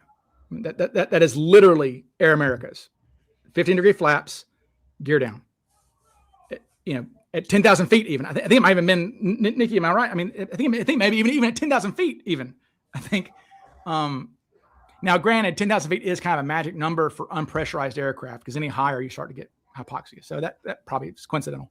But man, Chris, that is so on the nose. It's really hard. Either Cooper knew somebody at Air America or was Air America. So let me play devil's advocate, because that's what this is about. And I don't know if he was Air America or not, but is that configuration, flaps at 15, landing gear down, specific to 727s in Air America, or was that used in other aircraft as configuration for dropping things as well? In other words, was it used for C-130s when they were dropping stuff for troops? Good Was question. it used, is I guess the question is that particular configuration specific to those aircraft in Air America, or is that a configuration that is used ubiquitously, That's at that particular time to drop? I don't know the answer to that. It's a bummer to me because Big Cat says no on C-130s. So, I mean, I'll take and Big Cat's been around. I'll take his word on that. He's an older guy. Yep. He says he would know. So he says no on C-130s. So, and remember, look at Scott. Scott saying, I don't know where this guy's coming up with this stuff. So like, that wasn't something that a pilot of 26 years was aware of, right? So for people who may be new to the case, what did that particular configuration do for Cooper? What was the benefit to him? They couldn't fly above a certain speed, essentially. It prevented them from flying above 200 knots or whatever it was, because you will rip the gear off the plane. It's my understanding. You can at that point. And it slowed. Although I think somebody mentioned that like the gear actually would. I don't know. Somebody was saying the gear down was unnecessary, but I don't know about yes. that. That's true. In fact, there was a pilot that I interviewed, 727 pilot, who used to fly the 727 100s and 200s back in the day. And he said, the flaps I understand, but he said, I don't really understand why the landing gear needed to be down. He says, really, that was sort of a moot point. That was unnecessary. So it makes you wonder if that's true, then why were the Air America guys doing it? Were they doing it more of like for touch and go landings, just I don't know. It's just a suggestion. I'm curious why they chose to put the landing gear down when you have this guy who flew Boeing 727s saying it was really a moot point in terms of keeping it, at a particular speed limit. Yeah, it's interesting too. Like Cooper, and that's another thing too. Cooper maybe could have seen the flaps. Maybe if there was enough light. He would have heard the landing gear come up, though. I mean, we always hear the landing gear. Yeah, you're right. You're right. I remember for a while there. Remember when I first got that audio, for a while there, I thought, because in the audio you hear at the end, some guy in Seattle, some guy in the tower goes, he goes, are you guys really? Are you guys gonna go with the gear down? Are you guys really doing that? And I thought it's a little bit. I thought Scott says, no, sir. Like, we're not doing that. But upon your hearing, I sent it to you and you said, that sounds like yes, sir. And I like really focused and it is yes, sir. He does say yes, sir. So, because I was like, oh my God, that was it. Because that would have been revelatory, really. Not really, but it wouldn't have mattered anything, but it would have changed our history of the case if they weren't flying with the gear down. But they were. But yeah, why would they? Yeah, I don't know, but the flaps for sure will cause drag. For sure. I assume that gear would, but maybe not. Yeah. I mean, and then of course the air stairs being down is going to cause drag as well. A little bit. Yeah, maybe it was. Bit. Yeah. But so to get to a point of view, to get to one of the points you were talking about though, about the stairs, Cooper's first instruction, this is where people get confused on this. All right. Pay attention, people. Cooper's first instruction, he says, fly to Mexico City. And he goes, stairs lowered in flight. Okay. He says stairs lowered in flight. Okay. So Cooper his first request is stairs lowered after they take off again. Okay. Not on the ground, but so Cooper wants the stairs down once they take off. Okay. Then he needs Tina back there. He says, you're staying back here. Tina says that he pointed his finger at her and said, no, you're going to stay with me. And so she stays back there to get the stairs down. Now the flight crew is like, we don't want her back there with him. If the only reason he's keeping her is to show him how to do the stairs, sir, can we teach you how to do the stairs? Cooper says, no. They offer that. They say, can we show you how to do the stairs yourself? He goes, no.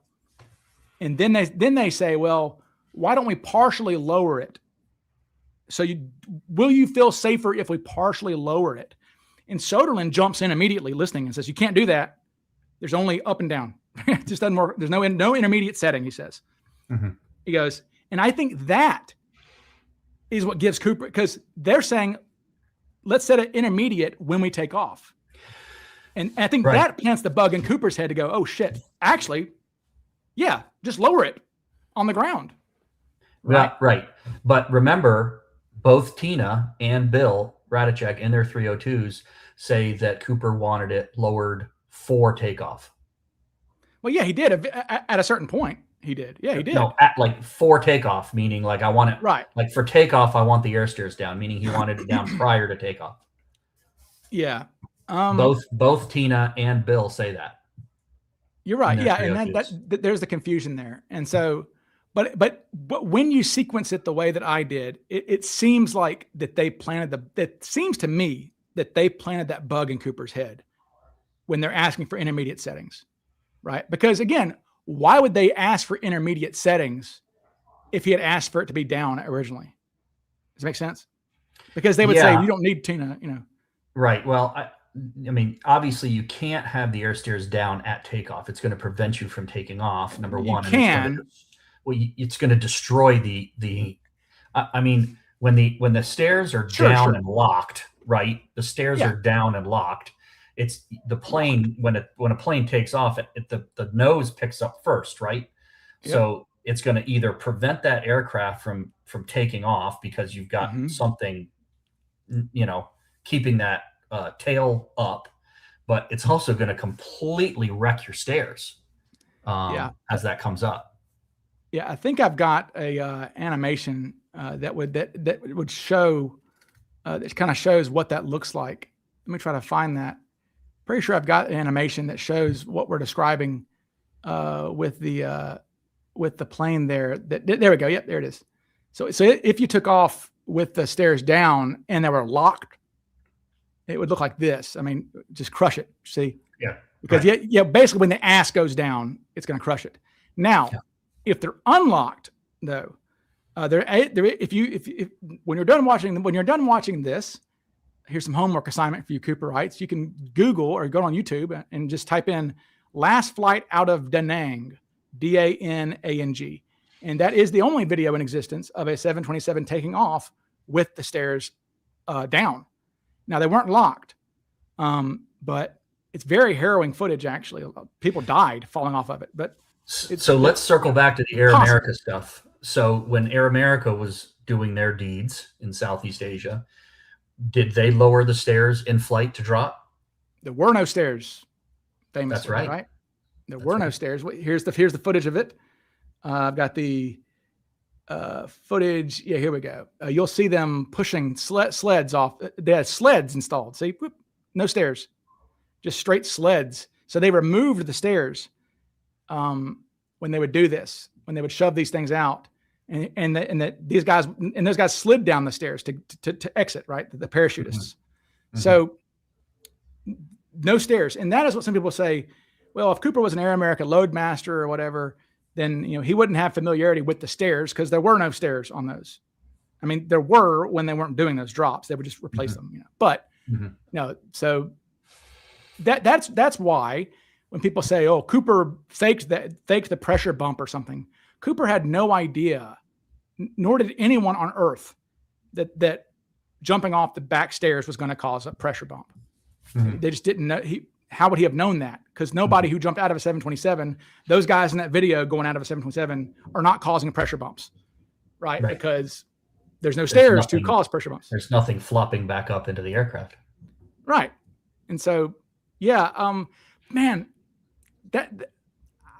it seems though, doesn't it seem though, Chris, that like 15-degree flaps gear down, it seems like either he knew somebody in Air America at the least, I would say. I mean, we can't prove that, but I mean, that's just so. Well, I think we would have to confirm that is a unique configuration and not something that is true. Relatively common in aviation somehow. Now, I've seen plenty of videos of C-130s dropping things, and I've never seen the gear down. So, and we've been told that the gear is sort of an irrelevant thing needed for Cooper's purposes anyways. Flaps at 15. yeah, I don't know. I don't know. Yeah. That is weird, Chris Brower. I know. I mean, that's one of those weird things. He's talking about Gary Sandall, right? Who is, I mean, of all the coincidences, that is a strange ass thing that a man on a Northwest Orient flight the day before the hijacking is flying to Portland from Chicago and beep bops into the cockpit and says, "Hey guys." I didn't realize we had the guy's name. Oh yeah. That's Gary new Sandall, information to me. Oh yeah. Gary Sandall, suspect number 9 or number 7. He was in the top. He was in the first 10. I mean, obviously, and they reported him before the hijacking existed. I mean, that was so odd of an experience for those pilots that they were like, there was a guy on our flight just now. And now he was an air traffic controller. So air traffic controllers, I guess they had badges or something, but on flights, they could go hang out in the cockpit. So what eliminated him? Doesn't look like Cooper. He's too handsome, the girls said. The girls said Sandall is too handsome looking. I think I have a picture of him too, unless I lost it in my bloody files, but I'm pretty sure I have Gary Sandall. I'll show you a picture of Gary. But so he was also had an alibi. He was hanging out with his family. He had flown in to visit family, and all his family were like, "Oh yeah, we went shopping that day." But he goes into the cockpit of a 727, a Boeing 727, Northwest Airlines to Portland, day before the hijacking, and says, "Hey, what do you think? What do you think about jumping out the back of the plane with a parachute? I could do that. So do you think you guys can lower the stairs in flight?" And they're like, "Well, I don't know." He goes, can you like lower the gear down?" And then he's like, "I think if you lower the gear down, like in flaps, I could jump out the back really easily. I'm a skydiver. I could do this." Like, what are the odds the day before the hijacking that this is occurring, right? Very, very odd that he would ask that, right? Let me see. Of course. Sorry, folks. That's what happens when you lose your files. All right, is I can't believe you. I mean, God, there's always kinds of backups. You need to get a better IT guy. I know. Anyways, Sandall was definitely an odd thing there. That's one of those coincidences. It's kind of like it's like which coincidence of the Cooper case is the biggest one? Is it Sandall asking about jumping out of a 727 on a Northwest Orient flight, like, right away? Here he is. Okay. I'll upload Gary Sandall for y'all. I got it. Or is it Joseph Henry Johnston, right? Or is it suspect number 1, who is a felon who is practicing skydiving and talking about hijacking, who suddenly moves to Portland, and is arrested in the drop zone the day of the hijacking, right? That's a weird one, right? So, but that's a weird coincidence. Or there's the safe house in Kalama. That's weird. Mm-hmm. People just rented a place for a month and never moved anything in, right? And then left immediately after the hijacking.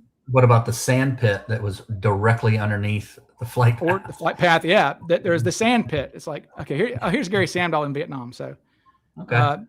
And so, yeah, the girl said he's too handsome of a guy, and yeah, his face is kind of too broad to be Cooper anyway, I think. Yeah, not a good likeness. But no, not a good likeness at all. But Sandall's weird though. That's a weird one. So let's get away from Norjack altogether, from the case itself, because we're in the interest of time here, and let's start talking about some of the things in the vortex. Right. So this maybe is an easy one, maybe a hard one. Who was the best researcher / investigator of this case, living or dead, past or present? Chris Brower. Easily. And I would agree with that. Easily. Yeah. Like it's not and I mean, there are so many. I mean, Sluggo. I would put, I would put Sluggo on there. Sluggo did so much for this case. Just a super intelligent guy. I'd put him up there. I think Nikki Broughton's done a lot for the case. Nikki's our boy. You're my boy, Blue. But Brower is remarkable because he he reminds me of like Matt Damon in The Martian, where he will be able to grow potatoes in Martian soil. Like there's literally nothing there. It's barren landscape. We've researched everything to the nth degree, and he's able to find a green sprout coming up out of the Martian dirt. So and I will say this about Broer too. Like somebody should not have insulted him recently. Somebody insulted him, and it was not a smart move. And didn't know that. Yes, and you reap what you sow. Do not. And Broer is not a mean guy, but no. In fact, I was just about to say that Chris Broer is one of the nicest guys I've ever known. So I remember like what was it? I forget. I always tease Broer about it because I forget who it was. Somebody was. Who was the? There was a researcher who. Maybe it was Eric or somebody. Basically, there was a researcher who would never like work with people. Okay, maybe it was Flyjack he's talking about, or maybe it was Edwards. Maybe it's Edwards. Maybe, and it's like some researcher who just does not work well with others and doesn't even try essentially. And Broer and we were all bitching about this guy, and Broer is both so nice. He goes, I wish the guy was more of a team player. it's like. And I was like, man, we're like cussing this guy out, and he's like a team player. It's like that was like the biggest insult he could hurl at somebody. I wish the guy was more of a team player. But no, Broer is really. But no, it's Broer.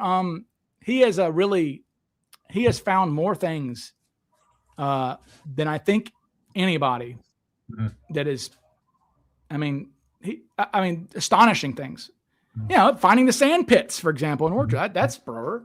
I mean, I could like have a list of them. I mean, it's just so many things that Chris has found, and is as humble as it gets. Does not want spotlight at all.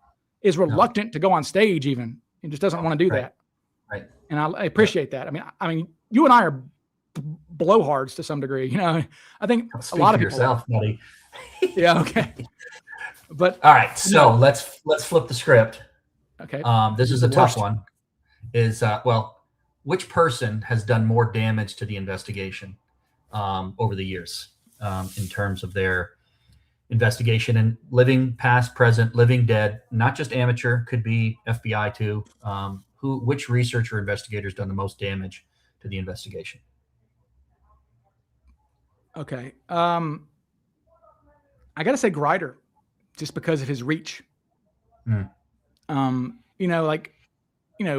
Guys like Blevins and others can say some dumb shit, but it's who's hearing it. Oh, I was actually going to throw Himmelsbach's name out there. Yes. Because I think he put a lot of stuff out there that is still to this day considered gospel truth that we know is now wrong.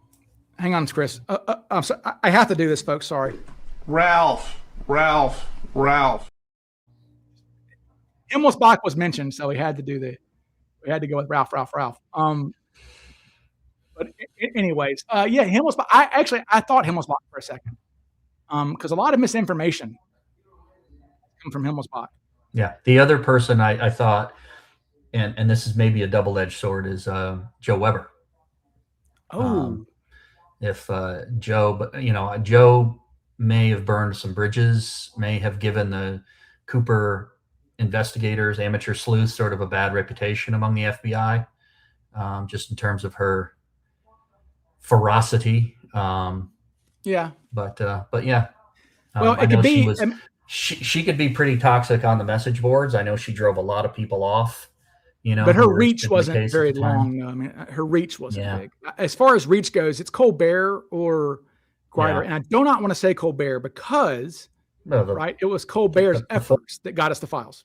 So he is kind of given he earns a get out of jail free card from me. Generally, almost always. I take it easy on him. But Grider's reach and Grider's arrogance is astonishing. His arrogance he's literally lying. He's just lying, and he's making things up. And he's also unscrupulous too. I mean, again, I am not going to get sued by him because he is a litigious person. But I mean, again, I would like to see that discovery. Yeah, really. No shit. But yeah, I mean, look, Dan Greider, listen, I mean, Dan Greider it literally admitted, I mean, on that, if you've not seen it, go find my reaction to his recent video where he's speaking to a channel that had 8 million subscribers. And he's gloating about the fact that he recorded an elderly lady without her consent. Okay, he's gloating. He's like, I recorded her. She didn't know I was recording this. He's talking about Denise Burns, no relation, which is McCoy's sister-in-law. He admits to Ralph Himmelsbach saying, yes, you can come interview me, but don't bring a camera. And he says, I showed up with cameras anyway. So he ambushes an elderly man with cameras. Well, he sort of did the same thing to you, right? He lured you into an interview under the pretense that it was going to be live, ended up recording it and then editing it in a way that was not favorable to you, right? No, and didn't give me, again, I said, okay, everyone said, do not go on with Greider. He's a snake. And I will give anybody a chance one time. And I told Greider, I said, Dan, a lot of people are saying, I've never met you. A lot of folks I know do not like you and they find you unscrupulous. Okay. And so I said, okay, I'll do an interview with you, but I said, I need you to send me the entire, I said, you need to send me a recording of it when you were done here. Okay. Whatever you've got, send me a link to it. Okay. Now I screen recorded to cover my own ass. I didn't trust him. I screen recorded, but there was no audio. My audio wasn't picking up. I was like, argh. But after the thing's over with, so we have this great interview.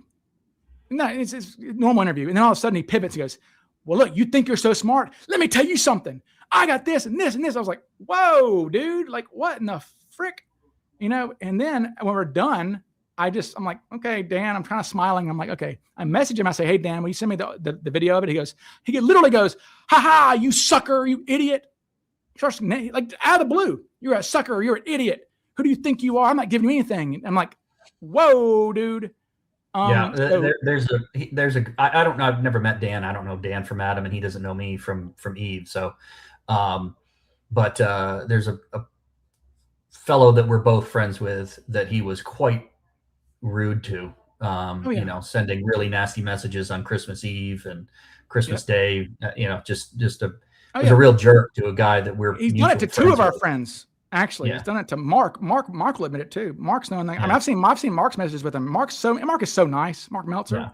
Yeah. And like Dan is just when you screw with people that I call friends and you're you know, you're immediately persona non grata. I think I got him back pretty good. I mean, I think that if anybody watches my stuff on him, he's a dope. But no, Greider, the reason is the reach, right? He has spoken to millions. I mean, his stuff on CNN, he's got millions of people believing that he found Cooper's parachute.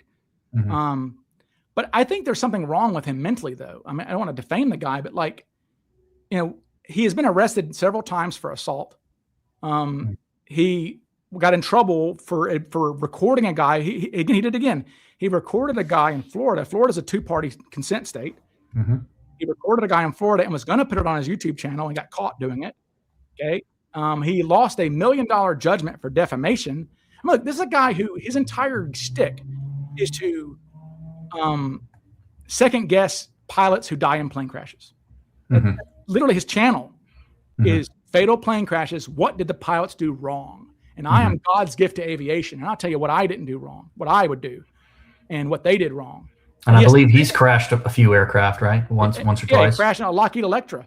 But yeah, and then for him to say in that interview that the FBI verified him and Amelia Earhart. That's a lie. Yeah, exactly. It's the same plane, Amelia Earhart.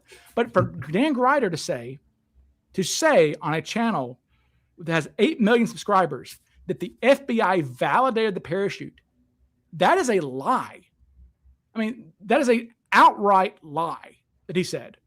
And then he follows it up by saying the FBI have validated the parachute, and guess what? They've given it back to me. I'm like, so they're gonna and he's like proud of that. Like, they gave it back to me. I'm like, wait a second, Dan.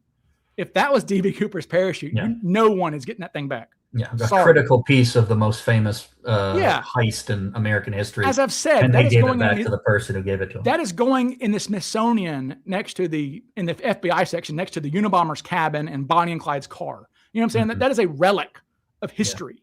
They're not giving it back to Dan Greider. And then Dan also admits, remember, this is what raised my spidey sense. and I remember John Limbach messaged me immediately after, Dan Grider admits to buying things from Earl Cossey's estate. And it's like, okay. What else did you buy at Earl Cossey's estate that you're not saying you bought at Earl Cossey's estate? So I'm just saying out there, and just the fact that the cameras happen to be rolling when you find this thing, and you just happen to be in, it's Grider did the most damage. So Brower's done the best. Grider has. And you couldn't put two people at different sides of the spectrum there than Chris Brower and Dan Grider. One is a douchebag and one is a saint. A real saint. Yeah. Who the worst thing he could, literally the meanest thing he can say about anybody is, I wish the guy was a team player. Yeah, I remember we were doing our DB Cooper Fantasy Football League awards show one year, and he's like, "Yeah, sorry, I'm not going to be able to make it. I have to go to mass, and then I have to referee my kid's basketball game." I know. He's like, that's the sweetest thing, Yeah, we're like, what? You're not coming on the Zoom to drink with us? What the hell is this?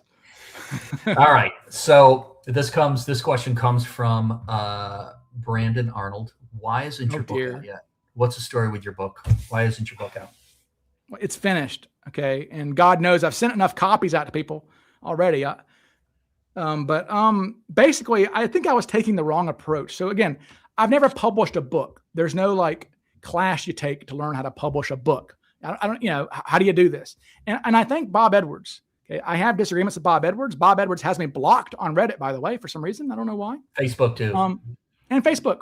Don't know why. Bob, okay. I guess you don't like opposing opinions, but whatever. Anyways, but Edwards, I called Edwards and we had a long conversation. It ran up $200 on my phone bill, by the way. He lives in Transylvania.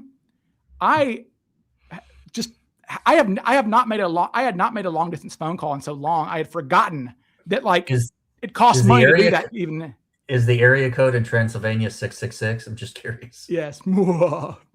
Yes, it is. But I called him and he gave me a run through of how he's published his book and anyway.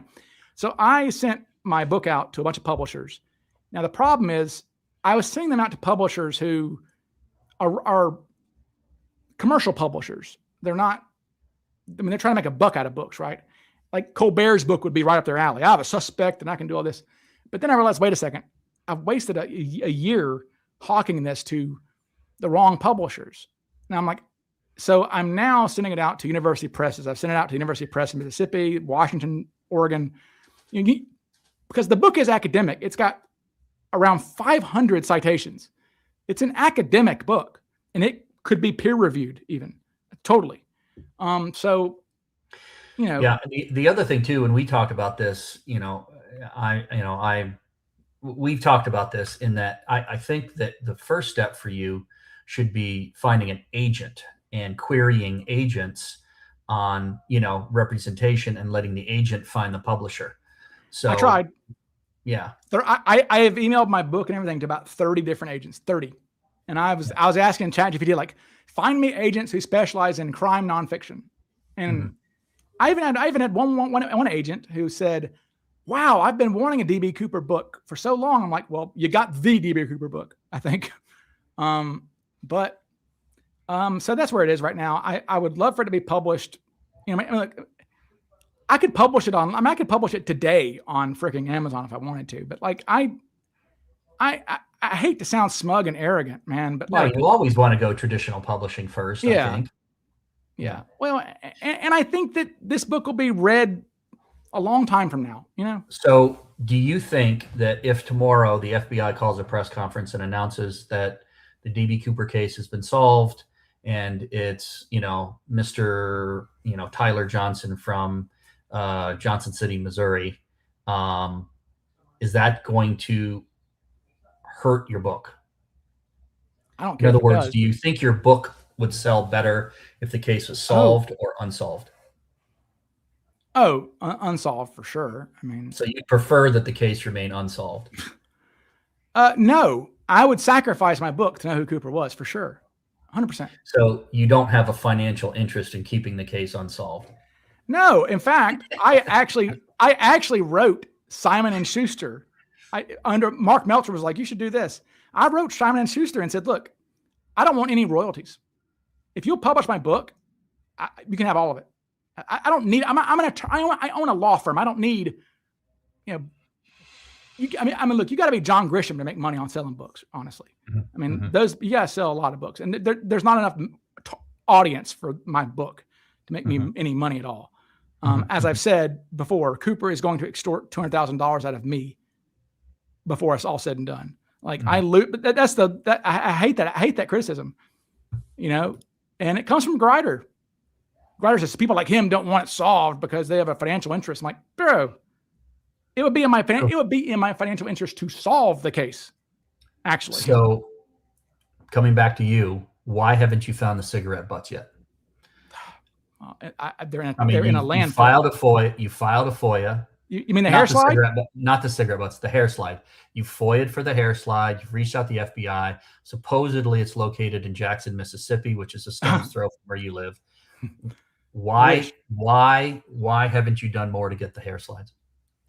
Now that's strange. Okay. So normally when you file FOIAs and they reject your FOIAs, you get a thing that says non-responsive records found, right? You'll get some boilerplate thing like that. I never got a damn thing on the hair slide. Never. I got a thing from them saying, we will look for it. We will accept your request. Then about a year and a half later, I go online and there's a thing where you can check the status of your FOIA. And it said closed. Like closed. I mean, like just says closed. I was like, that's weird. Like what? And so that got me thinking. Part of me was like, look, I mean, I was like, maybe they found the damn thing. Cause I mean, think about it. They're not, I mean, they have no obligation to tell us. They would just say, I mean, they don't. I mean, if they found that hair slide, they have no obligation to tell us a damn thing. So, or certainly not me. So I know that Jim Quinn, I don't know if he's in the chat or not. Jim Quinn has filed a second FOIA for the hair slide. So I know that there's another one out there. I think that thing has got to be in Vegas somewhere. It's somewhere, and it wasn't thrown away. It is I've got images of it in one of my videos. I have an image of an FBI hair slide. They're not tossing that thing. It's got an evidence tag on it and everything. So let's say they find it. Let's say the FBI locates it. What then? I mean, the FBI doesn't do that kind of genetic testing. The FBI doesn't care. Genetic genealogy. That's my concern, Chris. Like they find that they come out with a press release tomorrow saying we've recovered this hair slide belonging to the Norjack case. Then what? What do we expect the FBI to do with it? Would they? I mean, the case is closed. Number one, would they do anything with it? Number two, what would they do with it? Because they do a different type of genetic testing. The testing that they put in goes into CODIS. They don't use the same type of DNA testing, SNP testing, which is used in forensic genetic genealogy. They do STRs. Right. So would the person in charge be like, holy shit, let's get this to Dr. Colleen Fitzpatrick, let her extract, let's extract some, SNP DNA and do a forensic genetic genealogy? If Larry was still there, yes. If Larry was still there, yes. I don't know. I know the guy. I know the current case agent's name. Can't say it, but I know the guy. I've emailed him. I don't know his enthusiasm is that high to do anything with Cooper. Mm-hmm. We really got lucky with Larry. As much grief as Larry got from some people, we got really lucky with Larry because Larry got Tom Kay involved, and I mean Larry's on the Mount Rushmore of the Vortex for sure. Absolutely, no doubt about it. He's very important for us. He's a good dude too. But he would get Colleen involved. But God, I don't know how much. Maybe though, because maybe it's a pride thing. The FBI always gets their man, that they might have been like, okay, we do have something. Because now remember, the FBI have said, and that's where Grider has been able to thump his chest, right? The FBI did say we will only do anything with Cooper if it's a body, a parachute, or money. Those are the three things. Now, presumably DNA would count as well if they got a new source, because we do know that because again, they got Rick McCoy's DNA just a few years ago. So, they're still that. Now, again, the Cooper DNA is, it's probably not even Cooper's, but The hair slide. I had that same thought, Chris, where I'm like, what would they even do with it? Would they even do anything? Or do they even care? Yeah. What do you think? I don't. I mean, I'm a pessimist at heart, so I really don't think they would do anything with it. I mean, if they found it, I don't think they have the motivation to do anything with it. I don't think they have the capability to do anything with it, unless they outsourced it to somebody else. Surely they. I mean, did they? I mean, like, I'm guessing like when the Green River Killer type stuff happened, I'm guessing that was local law enforcement, not FBI, probably. Yeah, same thing with Zodiac. Because those were murders. I mean, yeah, because they did Zodiac testing. I believe it was Vallejo PD that did the testing, and it came back to the DNA on the back of the stamp came back to a female. So a female saliva was on the back of that stamp, not a male. So it couldn't have been Zodiac's, but they have that DNA, and they could enter that into GenMatch or something like that and do forensic, and they just haven't. They just don't want to. I know that Vallejo is very understaffed, underfunded, etc. They have other priorities than a 60-year-old unsolved case, but at the same vein. But Colleen would do it for free. Right. I'm just letting you know. Yeah. We know that we were part of an effort regarding that. So and that's weird. So that's strange that they have DNA from that stamp, and why not? And to my knowledge, they aren't doing anything with it, because this was at least 3 years ago, and it doesn't take that long to do forensic genetic genealogy. Hell no. As I've said, I mean, I know Dave Dugan said it too. And to people who are far more closely connected to the case than I am, they have said that they just don't see any value in pursuing it. And the other issue might be that, well, it's not a male's DNA. It can't be the Zodiac. So there's no point in it's not our guy. So, but again, that's the entire, my feeling is you do the genetic, you find a woman who was married to a guy who, but anyways, that's the Zodiac case. My point is that with Cooper, I wonder if the FBI would take, just kind of be like, that's got to be insanely frustrating for Zodiac people. Who gives a shit? Oh, you have no idea. I mean, my God. Yeah. I don't even, it's crazy. I mean, that the answer is right there, in my opinion. And there just doesn't seem to be any desire to do any follow through with it. Now, there may be extenuating circumstances I'm not aware of, but from the information that I'm getting with pretty closely placed sources, that there's just not a. I wonder if they have the same thing where the FBI are like, we're tired of being bothered about it and we don't want to. It's just that they're just I mean, I don't but I have a feeling that if they found the hair slide, they wouldn't do a damn thing with it. And Jay's mentioning the palm print. Yeah, we do have Cooper's palm print, but the problem is no one took palm prints. Okay. They have Zodiac's palm print too, as a matter of fact. And so really, they took it off of a letter. When he was writing, or one of the codes that he was making, he placed his hand on the paper to steady it, and they took it off one of the things. So they have a did that indicate whether he was right-handed or left-handed? It's believed that he's right-handed. Okay. Yeah. Okay. So probably because of that letter, maybe because they could tell if he was holding it down or whatever. Yeah. Well, so they have Cooper's palm print. Okay.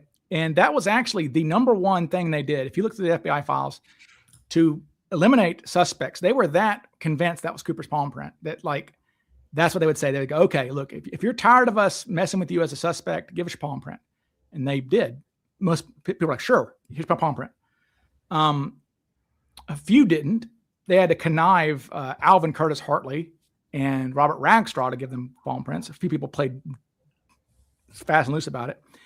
But no one took palm prints. The military still, to my knowledge, I think maybe somebody, Mike Davis, I think, told me this, that they still don't take palm prints. And he's a recruiter. They still don't take palm prints in the military. Now, law enforcement did not start taking palm prints until the 2000s. So Cooper's palm print, where would it come from? right? Mm-hmm. So it doesn't matter really. And there's no, Right. and then again, the fingerprints, right? We've got 11 fingerprints from Cooper, but they're all obfuscated. They're all, there's glue on his fingers or something. So, and that's why I think it is glue, because people can say, well, maybe he wiped down his area with the tie. People said that. Maybe he wiped, the reason why it's not wiped is because of the palm print. The palm print is intact. And so if he's wiping down things, the palm print would get smudged too. Mm-hmm. So it's not, it's complete or complete enough. Okay. Yeah. And those who don't know, the palm print is from where Cooper got up from his chair as he put his hands on the armrest and got up, So he, and Cooper would not have thought to cover his palm prints because nobody took palm prints back then. So why would he care? So somebody's saying, has anyone looked into the construction company that was working at PDX at the time? I don't know about that, but I mean, there was construction at the time. That's why they had to board the plane on the tarmac because there was construction there. Now Jay's saying, I heard Zodiac was a lefty, but I guess not. Most birth certificates have hand and footprints. Well, yeah, but not palm prints. So look at Packer. You're so funny. He says, well, whoever made the decision in law enforcement to start taking palm prints, give that man a hand. Dude, you are the punster. You are the punniest guy I've ever known. I mean, truly, I have never known a human to be. He's a grand poop of dad jokes. Truly, like I remember. God, I wish I could remember all of the dad jokes. By the way, just for y'all, I showed this to Chris earlier. My AI, it's getting better. It's getting pretty decent, I think, but it doesn't listen to me sometimes. It does things it shouldn't do. I will tell it to say, for example, and this stuff is not easy to make, folks. And it pisses me off when it turns out poorly like this, because it's a waste of time. But I'm telling it to you really have to be clear with your prompts. Oh my God. And apparently this prompt wasn't clear enough. I was trying to say, I need Tina to lean over to Cooper and speak under her breath to him some instructions or something, right? And this is what it turned out. It turned out this. I was like, no. I said, no. Time. I know. I did not want that. Okay. That was not desired. Okay. So I thought that was pretty funny though. Go to sleep, go to sleep, so go to sleep, Mr. Hijacker. I have two more questions. Sure. And we're coming up on the end of hour 3 here, so it's good timing. We do. Speaking of Packer, tell us very briefly about the plans for CooperCon this year. When, where, who, what, why? Well, don't have any plans yet. I am trying to get I really am trying to get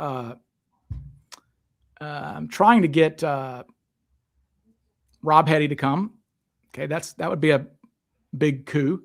And especially Rob would be a great counter to Mac. Right? He's come to CooperCon in the past. Yeah. He came to the Cooper Symposium. Right. So he's not averse to Cooperites at all.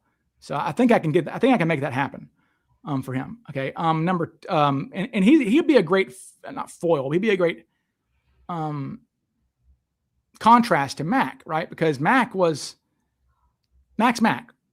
Mac admits to being a criminal at the time, right? He was doing this for crime reasons. Hetty was like the son of a professor. Hetty became an accountant in prison. He was in college at the time. Hetty's not, your typical hijacker, I guess you wouldn't expect. So he's a very different type of guy. And did y'all notice? I hope that y'all noticed. Speaking of CooperCon, I hope that y'all noticed my Higgins there.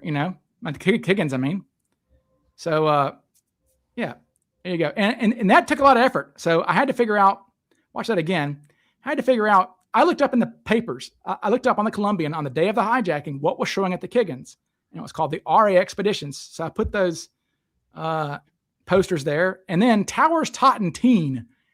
I looked up that address in the paper, and it was called Towers Totten Teen. And that's their logo from the paper. I put the logo from the paper on the building. So that's what you have to do with AI. So, but it will be at the Kiggins again.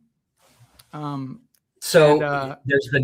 know there has been rumblings or whatever regarding changing or altering the format a little bit of CooperCon, maybe getting less away from the what do you call it, the scholarly presentations, and do more of a con, more of a con with tables and events and barbecue and beer and all that kind of stuff. Problem's the weather. The problem's always been the weather. Like, we had been envisioning something like almost like a blend between Cooper Days and CooperCon. Yeah. Right. A mix, where you do have your academic nerdy things, but you also have food trucks and a band lookalike contest or something, or a band or music, or one of those. We were discussing maybe somehow renting. It'd be expensive, but I mean, people would pay for it. Wouldn't be free, but one of those like skydive things where you get in and you float, right? A skydive tank or whatever. Like, that'd be kind of cool. Things like that. Things that are going to liven it up a little bit. Make it a little bit, give it more broad appeal than just, nerds like us. You know what I mean? Yeah, absolutely. By the way, somebody's, thank you for the super chat there, sir. Ride Share says, as an attorney, what evidence or testimony would be most important if the case were reopened today? Tina's, your eyewitness testimony, having someone say that guy right there sitting there is the guy, is very powerful to a jury. I mean, that's extremely powerful. And that's why, like, a guy like McCoy, it's like the FBI never brought McCoy to be Cooper because he wasn't Cooper. Because when your star witness is on McCoy would never be convicted, or Ragstraw or any of these guys, because Tina Mucklow would say that's not him. And that'd be it. And so it is. Yeah. Yes, exactly. You have a hostile witness. It is. Tina's testimony would absolutely be that. And then the evidence, I always try to go back to the 90s. And in one of my videos, if you get my video about the DNA being lost, about the cigarettes being lost, I used kind of animations of like Cooper being represented by Johnny Cochran in the 90s, because Cooper would have still been of age to be prosecuted in the 90s. Nowadays, he's dead. So it's kind of a moot point. But so I've always kind of, in my hypothetical Cooper trial, I put it in place of the OJ trial. So I have Johnny Cochran representing him, in that sort of trial. Number one, the loss of the cigarette butts would probably almost spoil the case. When you're not supposed to get rid of any evidence from a crime scene. That is like the biggest no-no from hell. I mean, if you get rid of evidence from a crime scene, and my God, if you get rid of evidence that could have exonerated somebody, because all you have to say is, Your Honor, those cigarette butts, would have shown that my client didn't smoke those cigarette butts, because we could just compare the DNA. But there's no DNA because they threw it away. So it might have even been dismissed. So there's that. But if they found money, if they found a bunch of money in the guy's house, then, that would be evidence. Obviously, you're asking for DNA evidence. Too. If you're, it would take DNA to even bring the case to trial today, wouldn't it? Yeah. And then people ask me all the time, but like, what would happen if Cooper was caught today? And like, I don't know the answer to that, honestly. Because Cooper's he's not like a Nazi commandant who escaped to Argentina, who's 100 years old and they're going to hang him. He didn't murder millions of people, whatever. But even to get to that point, you would have to have some really compelling evidence. And I think the only thing that would be compelling evidence would be DNA, right? Yeah. And even if for you the confess, for the FBI to even bring a case to trial, it would need to be DNA, I'm guessing, right? Yeah. And even if he confessed, it would be the same as like all the Billy the Kid confessors, right? Just right. Old, you stupid. So the DNA, you'd have to have DNA. And even finding Cooper bills in his home doesn't put him on a plane necessarily. No. But I guess it's one of these things like if we did GED match and Dave Fubin and I have talked about this because he's big into ancestry.com and stuff and looking up his ancestors. And I am too. I have a huge family tree. I love doing ancestry.com. If you gave me DB Cooper's third cousin, I would tell you who DB Cooper is in 2 hours. Probably. I could probably suss it out or get close to it. So it wouldn't take long. That's the thing about the Zodiac thing. It's like, what skin off their back is it to give it to Colleen and they can kind of get a lead and cannot pretend to understand the machinations that are going on in the Vallejo Police Department and the California Department of Justice. No idea. And if they're doing that, then I do think I'm a pessimist too on that. I think if they found the hair slide, they wouldn't do anything with it. Yeah. The thing about the Zodiac is that, I mean, compared to the Cooper case, there's an inordinate amount of physical evidence. There's stamps and envelopes and licked stuff and here's the thing about here's what pissed me off about the Zodiac thing. There is a guy. Is the dude still alive who got stabbed in the back at the lake? Oh, Hartnell. Is he still alive? Richard Hartnell, as far as I know. Yeah. I mean, there is a guy who watched his girlfriend get murdered next to him. Yeah. 10 times. He damn near murdered himself. Yeah. Stabbed 10 times so in the back. Why? He's an attorney. Why would you? Well, there you go. So why isn't he going, hey, there's DNA. Why don't you figure this shit out? I'd like to know who stabbed me and who killed my girl. My understanding is Cooper, there's none of that. Cooper, there's none of that, though. I don't know. I don't know. And then the fact that there's so much. I mean, imagine if we knew that Cooper sent letters, letter number 6, newspapers, and they had stamps and envelopes that he presumably licked. Imagine if Cooper had half a dozen of those, and we knew they came from the hijacker. I can't imagine. I mean, that'd be so frustrating. So, and that's what we have with Zodiac, and there's still nothing. So, and that reminds me, the Braden guys, the Braden crew, my friends, Tim, Drew, all of them.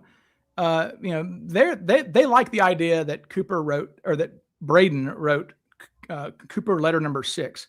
And so, Drew was asking me about the envelope. He's like, where would the envelope be? I was like, it's in one of the 1A folders, they're called, the evidence folders. I mean, they've got it. I mean, they wouldn't have tossed the envelope. So that still exists. But the problem is motivation, man. Yeah. I mean, Larry was motivated. Yeah. But they're not now. Because he's dead. A 60-year-old unsolved hijacking. Yeah. I mean, look, when Larry took over the case, Cooper could have been 75 years old. Not ancient, but he's dead now. Cooper's dead. Yeah, okay? Almost assuredly, yeah. Almost assuredly, a heavy smoker 55 years ago is a dead man now. Yeah. But yeah. So what were your last question then? Last question. Okay. Who's DB Cooper? Me. And I don't expect you to give me a name, but give me a template. Like, okay. Was he a World War II parachutist? Was he a smoke jumper? Was he a pilot? Was he, tell me who DB Cooper had to be DB Cooper. I think that age-wise, physical attributes, everything. Tell me who DB Cooper had to be DB Cooper. Okay. For those who saw the guy at CooperCon that I presented, like I said, I don't know if that guy's DB Cooper. I am not ever going to stump for him as DB Cooper. I am bringing him to the Vortex, just like I brought Lee Selver to the Vortex, James Roman. They're just suspects who I think people should know about, right? The guy who I'm supposed to travel down to Florida and talk to that family soon, just because I think he needs to be known. Like I said, I mean, the chances of him being Cooper are basically zero, probably. I mean, because Cooper could be millions of men, but I think he's the best template I have found so far. And to that end, I'll say a guy with a criminal history. Okay, I think he's a prior felon, honestly. And this was not his first rodeo. Okay, I think he had committed financial crimes before. I do believe he was a World War II paratrooper, and that is why he knew we're assuming, it's an assumption, but I can't see any reason why he would take the dummy parachute other than the idea of helping him get down from a tree, which is the paratrooper trick. Okay, so I'm kind of invested in that. There's that. He was Cooper was late 40s, I think. I think he's late because I believe that because look, I like Hal Williams a lot. And the reason I like Hal Williams' testimony a lot, because Hal is the only guy, other than Bill, but Hal's the only guy who ever really had Hal spoke to Cooper. Bill did not. Okay. Hal was actually trained, as much training as they had, but we do know, and it is verified. This has been verified that Northwest Airlines, Northwest Orient, at PDX, all those guys were trained by FAA or whatever to spot hijackers. So they did the mental thing. And that is why he noticed Cooper, because Cooper did not ding enough bells. So like apparently there was a template. It's still top secret. Apparently can't find it. I've tried, but like there was a profile that these people were taught. And if a guy matches 5 of these or whatever, pull him out as a selectee and he goes to extra screening. Okay. Nobody was pulled out of the line there. Now on Mac's flight, 9 people were pulled out as selectees, but not Mac. So I bet Mac was sweating bullets going, oh my God. But anyways, so Hal is paying attention to Cooper. Okay. Then Hal comes face to face with Cooper. Okay. And so Hal tells the FBI a couple hours, maybe an hour later, that Cooper was 50 years old and 6'1". Okay. That's why I put so much stock in Hal, with Cooper being taller than 5'6" or whatever, because a man trained to look at people, came face to face with another man. And I feel like men are good at estimating other men's builds. Just because we play sports, you grow up playing football, that guy's 6'1", that pitcher's 6'3", you know what I'm saying? We're good at that. And also there is certain caveman brain. With every man you meet, you wonder, can I take him in a fight? If this guy suddenly punched me, could I beat him up? Yeah, I'm seriously. And so I think guys are good at telling size. And he came face to face, standing with the guy, spoke to the guy, presumably, or said, exchanged like hello and whatever he said. I mean, maybe nothing, but he was paying attention to Cooper. Okay. And so I think his age estimate's good. And remember, Flo's very first, like I did Quiz Bowl. Okay. I literally had a Quiz Bowl $1,000 a year scholarship at Ole Miss for quiz academic competition. Like we'd play Auburn or Alabama Quiz Bowl team, right? Jeopardy, right? And because I've got pretty good recall on history pretty quickly, right?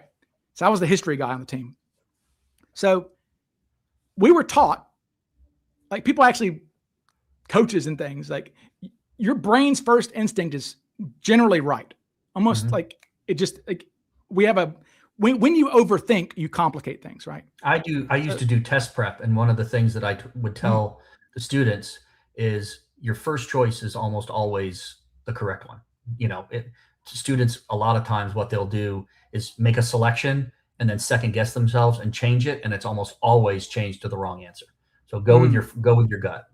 Well, there you go. And so I think about Flo. Flo is writing, Flo hand writes these notes in the cockpit. Cooper, minutes after she sees the guy, mere minutes.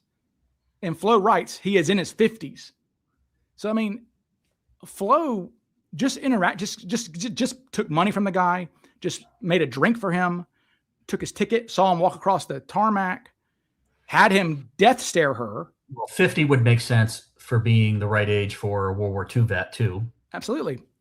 Think about that. Yeah. So yeah, so a World War II vet, a felon with a history in financial crimes. Yep. Taller than the average person. Taller than the average person. Local to the Pacific Northwest? No. I think had lived in the Northwest at some point, or familiar enough with the area. Lived there at some point. Aviation experience beyond just World War II. Yeah. I think that he did something, maybe smoke jumping, because remember, most smoke jumpers were World War II paratroopers. It was how they got their fix. Well, I would talk to Nikki about smoke jumping because he's really looked into smoke jumpers, and he's convinced that Cooper was not a smoke jumper. I forget exactly how he says it, but he explained it to me, and it made sense to me as to why Cooper was not a smoke jumper. Something about the decisions that he made, or something along those lines. Yeah, sure. Mittens the Kitten says height and body size is the most common thing eyewitnesses get wrong, followed by age. I don't know about that. I don't think so. I have a chart somewhere that says, it's actually from a book about eyewitness testimony, that says, some law book, where they did a pretty extensive survey on that. And actually, I think eye color is actually really bad. Ears are really low. Like ears are like 9% or something. Like ears, no one pays attention to ears unless they're like Dumbo, I guess. So Mittens, I believe, I mean, it's not, I mean, I may have that. So I wish I could pull that up, but anyways, the thing about Mittens, the thing about it is, though, is that when you've got with the height thing, okay, listen, Hal Williams interacts with Cooper. He says 6'1" plus. Tina starts out with, I believe she starts out with, or she ends up with Cooper being 6 foot tall. Okay. On that first note where Flo writes in his 50s, she writes 6'1". Okay, so we have 6'1", 6'1", 6 foot tall. Then Dennis Lisney, okay, he goes, the ticket agent, he goes 5'10" to 5'11", okay? Now, Alice Hancock, if you want to throw her in there, Alice Hancock she says she did not see Cooper standing, but she did speak to the guy on multiple occasions. And she says 6'1" to 6'3" in her 302. So the 5 people who interact with Cooper, 6'1" plus, 6'1" to 6'3", 6'1" is the tallest Flo gave, 6 foot tall Tina, and then 5'11" is the tallest. I mean, I'm sorry if your guy is 5'7". No, like that many people are not that jacked up, and I don't care what heels you're wearing. Like, I mean, body size is also, it's not just in height. It's in the length of your torso, the length of your arms. Height is not just vertical height where your head is. It's other things too. You know, so taller than normal, 6 foot. In my opinion. Right around 6 foot. 5'11", 6 feet tall, something like that. Yeah. What about the suggestions about the tie particles? Working at Boeing, working in a machine environment, specialty metals, those types of things. What was his background? Was there any relation to that, in your opinion, for Cooper? Or was he just a Joe Schmo who tended bar or worked on front ends for Buicks or, sold encyclopedias door to door? I'm going to lean toward blue collar. Just because the number of white collar people who would do this is it's rare. I mean, the ones who do it, in fact, McClellan, Major Davenport, what's his name? Brower. Of course, Brower found Major Davenport. Major Davenport, what a name. Not a military guy. His name was Major Davenport. Actually worked. So Bill McClellan, or I'm sorry, Jim McClellan, the pilot of the mystery plane, famously, he spoke at CooperCon. And Major Davenport worked with him, across the hall. Major Davenport was this guy who went nuts. He had like a midlife crisis, went insane, and hijacked a plane in Portland a year after Cooper. And there's another guy named Daniel Carr, who was a white collar guy who hijacked a plane. Both those are the only 2 guys I know who are white collar guys who did this sort of thing. And both of them were released from jail not long after because they were clearly mentally ill. And so Cooper doesn't have that vibe. Also, I think because Cooper was so calm, that almost speaks to familiarity with dangerous situations, perhaps. You know what I'm saying? Like, yeah, it's weird though, because even McCoy is panicked, and McCoy was a combat veteran out the ass. He was a true soldier, but he was uncomfortable doing this to people because he was a good guy, I think, generally. I don't know if Cooper's a good guy. Was LaPointe the one that was also described as calm, cool, and collected? Yeah, LaPointe's, and he was right up until the point that he decided he couldn't go through with it. No, that's Fisher. Melvin Fisher. Yeah. No, Fisher's nervous. Fisher was drinking out of a bottle of Malox the entire time, apparently. Just disgusting. It's so funny, like all the 302s. See, the Fisher FOIA that I got all Fisher's files from the FBI. Boy, oh boy. Makes me want to cry because we've got 10 302s from passengers and people who worked on the whatever. Melvin Fisher, there are over 50 passenger 302s, all giving height, all giving whatever. And for Mittens, by the way, Kitten, if you're watching, something like, I looked it up. I wrote down every single height estimation for Melvin Fisher because there's like 50 of them, and something like 80% were within 2 inches. So, but yeah, Fisher was calm. But so I think I think Cooper had a 1,000-yard stare too. Remember the people who saw him without his glasses on said he was kind of vacant faced, bored. He had a bored. Let's get this over with. So we have 3. Although I wonder if that's due a little bit to his pouty bottom lip, because sometimes that can give the appearance, when someone's like. Yep. Yeah. Yeah. We've had that discussion. Looks like somebody who's. Yes. And Cooper has to, but there's another thing too. Going through the list, tall, veteran, I would say lower lip has to be unique. Has to be. Small nose, you said. Small nose. And the lower lip, though, okay, it's got to be, because, too many times we have people talking about his damn lip. It's too much. Like our lips don't look distinctive enough to be commented on years later. Like Tina Mucklow, remember, do I have that? I'll pull that up real quick. Tina, let's see. Tina is talking about Alvin Hartley. Yeah. Oh God, damn it! Sorry for cussing people. I'm so mad at myself. Here, for those of you, I'll let me try to find this for you guys. So Tina, 2 years later, here we go. I got it. 2 years later, after the hijacking, Tina is shown a photograph of this suspect who is not a match for Cooper at all. He is a terrible match for Cooper, actually. Name's Alvin Curtis Hartley. He's a real sketchy fella. He was kind of a douchebag to the FBI for no reason, because he's not Cooper, but he was just really douchey to them. But Tina saw this photo of Alvin Curtis Hartley, and I FOIA'd for this photo. This is why I just got this recently. Some of you have seen this, but I got this recently. Tina, I FOIA'd for this. And here we go. Tina says that this guy's lower lip, this is in 1973, says Miss Mucklow advised that Hartley's lower lip is similar to that of unsubs. Okay.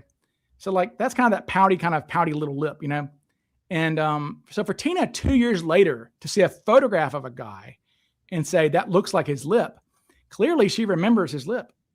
Okay. So it had to be somewhat distinctive. So I like they got Nikki. I like that. A soulless face. Yes. Just kind of a dead-eyed, spooky kind of blank. Eyes like doll's eyes. Like a doll's eyes, Cooper. Yeah. And I will say too, I think that Cooper needs to have some complexion to him. We have 9 of our 10 witnesses. 9 of 10 use words, medium to dark complexion, swarthy, or olive. Like we have 3 people using that exact word, olive, to describe his skin tone. What's funny is the only witness to Cooper who does not mention his skin tone is Bill Mitchell. For whatever reason. I also think Cooper needs to have a... Have you talked to Bill since, and has he remarked on Cooper's skin tone? Did he, like in recent years? Yeah. Bill always just says, no, Bill says he looked like a white guy to me. So, but I think there's something there. Because again, if 9 of 10 remark on this, it's kind of, it's kind of the same way I view the eyewitnesses who saw him standing. If that many eyewitnesses who saw him standing say it's 5'11", 6 foot, 6'1", I mean, I'll take I'll lean toward that. That was a Jaws reference, by the way. Yeah. We need a bigger boat. Also a Jaws bigger. reference. So kind of to wrap up here, Ryan, what characteristic of Cooper that you just described as sort of that's who Cooper is, if Cooper's identified tomorrow and they put his picture up on a television screen, or they give a brief biography of him, would you be most surprised if it wasn't correct? What feature? Yeah. Like, for example, suppose they come out right.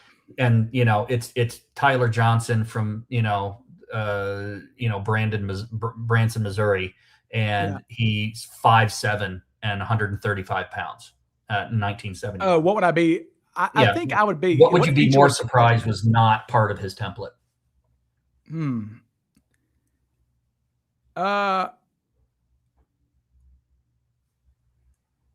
If he had a big nose, because that may be the number one metric used by the eyewitnesses to eliminate people, is nose. So man's nose is too big.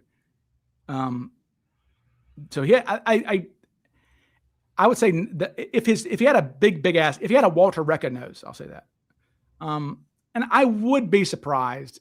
I get hate from people my friends who have shorter suspects. I'm sorry, but I would be surprised if he was 5'9" or something like that. I don't know how that many people say he's 6'1", 6 foot tall, and then him not be. And I understand that, yes, you can hang your hat on the fact that Robert Gregory says 5'9", but Robert Gregory also never saw him standing. Robert Gregory also remarks that Cooper was slouching in his seat the entire time. He goes, the man would seem very relaxed, slouching in his seat. Okay, so I don't take anybody with a grain of salt who saw him sitting for his size, because he is slumping the whole time. Every eyewitness says he's slouching, he's relaxed. Tina says he's bending over the whole time, hunching. So he's doing this kind of, and so he's and again, so in other words, tell people's size. The most, in your opinion, the most concrete characteristics of DB Cooper is a small nose, pouty lower lip, and 6 foot or more. And I would say a narrow head. I would say that too, because honestly, I think what's most fascinating to me about the Dracula sketch is, let me pull up a Dracula sketch for people. This is the sketch that Florence Schaffner, it turns out I learned that the guy who made the Dracula sketch is the same guy that made the famous Night Stalker sketch. It's kind of cool. Which actually look remarkably alike. They kind of do, the head shape. But so here we go. Now this is a Dracula, I call him. Okay. Now let's look at Dracula. What things does he have? He has a interesting lower lip, right? That's obviously, Flo told remember, the sketch artist doesn't just pull this out of his ass. Okay. Somebody's telling him to draw this. His lip sticks out like that. Okay. It's a weird lower lip. That nose is thin. Long and narrow thin. It is. Just like long Bing. and thin, just like Bing. Pouty lower lip. Nasolabial, they call them nasolabial folds, I guess. What do they call those things? It's like on the sides of his nose. You're the expert on labia, Ryan, not me. Oh, whoa! I may have said that wrong. Somebody correct me. But those things that come down from your nose like that, right? He has those, and the sketches all have those too. If we look at the other sketches, and they have those too. See, they also have those pretty pronounced. The thing that gets me, though, is that the Bing sketch doesn't look old. I mean, he doesn't look like a 50-year-old man. Doesn't look like a 45-year-old man. Well, it looks like a 13-year-old schoolboy. No, and they bitched about it. I mean the witnesses did bitch about the Bing sketch being too young. Yeah. And and I'll have to make a video about it, but that's what led them to make Comp B is just to age him up a little bit and to give him some color because his skin tone. But what do we have? We have thin nose, those little lines on the mouth, on the mouth. We have the lower lip, and we have the narrow head. I mean, look again. I mean, it's kind of Bingish, right? I mean, the hair is the hair is totally wiggity whack there, but everything else, it's roughly the same. So, and again, our witnesses, when they are eliminating people, they will always, their methods for eliminating suspect photos is they'll say his head is too wide. Hijacker's head was narrower is a common thing. Okay. You'll see, nose is too big. You'll see, they mention the complexion sometimes. They'll say that guy is too white looking or whatever. I've seen that a few times. And then handsome. I mean, I'm talking like, I may have found 6 or 7 times where they say that guy is too handsome. And it's not just the girls. Spreckle one time eliminates a guy for being too good looking. So, Cooper's not an attractive guy. I mean, I don't know if he's this guy, but again, I think that this sketch looks like this because this is what Flo's psychology, essentially. That is her, over the years, Monster. he turned and that's her boogeyman. Yeah, she monsterized him, right, to a degree. And I would say that, in fact, let me see. While I've got you, we still have 200 people in the chat. It's fun. So while you're doing that, I want to put something out here. I'm actually working on a research project unrelated to Cooper, and it's actually related to the Zodiac case. So if anybody in the chat or listening to this later on, I am trying to find out where I can locate the locations of the payphones in Vallejo, California in 1969, 1970, 1968, late 1960s, early 1970s when the Zodiac was out and about. So if anybody can point me and let me know where I might be able to find the locations of public payphones in Vallejo, California in the late 60s and early 70s, reach out to me on Facebook. I'd be interested. Good. All right. So I will read this and then we can wrap up, but it's story time here. I'll read from my book. All right. During the 1988 Unsolved Mysteries episode on the hijacking, Florence Schaffner worked with Malin Coleman, a sketch artist for the Los Angeles County Sheriff's Department. Coleman is best known for his depiction of Richard Ramirez, the Night Stalker. The sketch they produced during that session bears little resemblance to any of the previous sketches. Its menacing quality marks a sharp departure from earlier renderings and raises the possibility that it reflects Schaffner's psychological memory of the hijacker rather than an accurate reflection of his actual appearance. By the mid-1970s, Schaffner already told the FBI that she no longer remembered Cooper's features in any meaningful detail. So the accuracy of the sketch is already somewhat dubious, with its creation occurring 17 years after the hijacking. Regardless, the 3 physical features so well remembered by the witnesses yet again make their appearance within a Cooper sketch: narrow angular face, narrow pointed nose, and unique lower lip. In retrospect, these sketches likely did more harm than good. For decades, these various iterations of Cooper have acted as a Rorschach test for individuals seeking to promote a particular suspect. With these sketches seemingly portraying totally different men of various ages, it is not hyperbole to claim that a significant portion of the adult male population in 1971 could be regarded as having some resemblance to at least one of the sketches. If the goal of a composite sketch is to shrink the suspect pool, the Cooper sketches produce the opposite effect. As a result of the multiple sketches, and with Bing's youthful appearance inadvertently expanding the age range, case agents were flooded with lookalike leads for decades. Additionally, because Cooper took on so many various appearances in the sketches, agents themselves were rarely able to eliminate a suspect based on their features. So there you go. Story time with Ryan. That's what I write about the Dracula sketch in the book.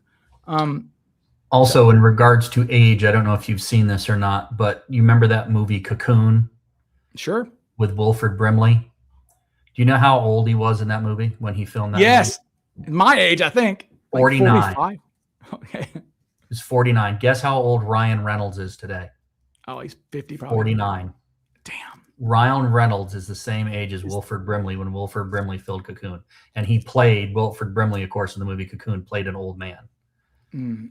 So well, we know Cooper didn't have the diabetes. He didn't have diabetes. Well, we don't know because he wasn't snacking. Not that we know of, but I don't think he had the diabetes. We don't know what he ate at the Sky Chef restaurant. Now, Mary Johns, good question here. Mary John says, any idea what Cooper's turkey neck actually looked like? Any suspect photos that Bill liked the chin or neck of? Yeah, actually, but it's not clear enough photos. He mentions the neck of Donald Sylvester Murphy, reminding him of Cooper. But that photograph we have of Murphy is really not clear enough to really see it. Bill has trouble describing it. He just doesn't. He always does this. He's like, I don't, something was weird about his neck. And I would be surprised if Cooper didn't have a turkey neck. I would be real surprised because Bill is so adamant about that.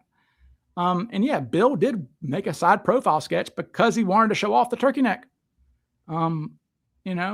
So, whenever I try to make my Coopers, I try to,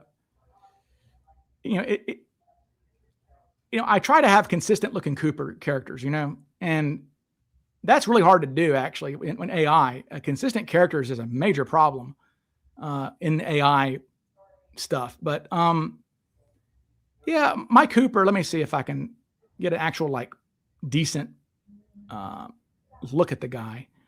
Let me see. Yeah, I think this is kind of what I got Cooper looking like, just judging from the sketches.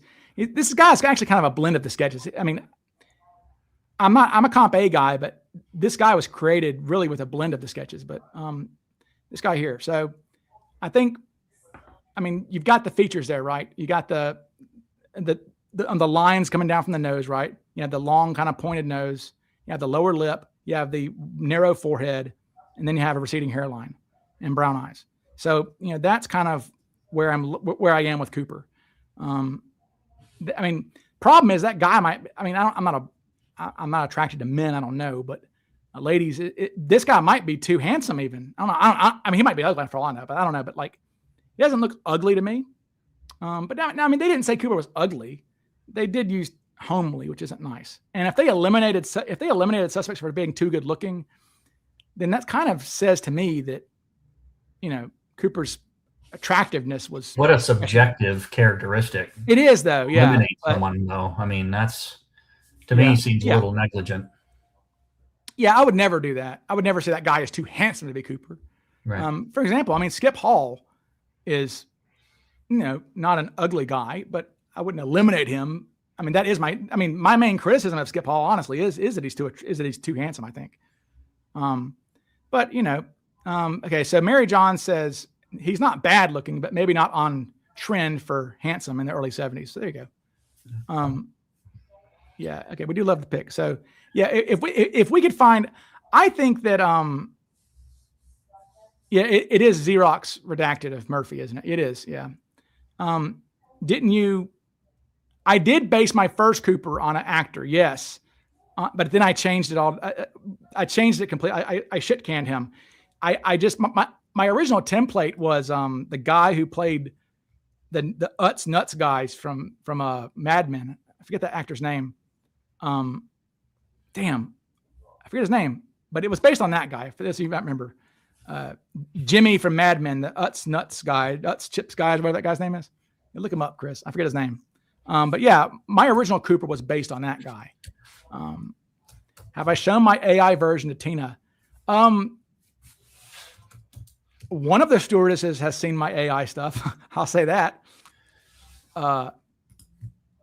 Bill thinks it's great. Bill says I should go to Hollywood. Bill says, Bill Patrick you're great. Fischler. Thank you. Patrick and Fischler. I will upload one thing because I don't know when this will ever be shown, and I'll end with this. I did make a just as an experiment for AI. I did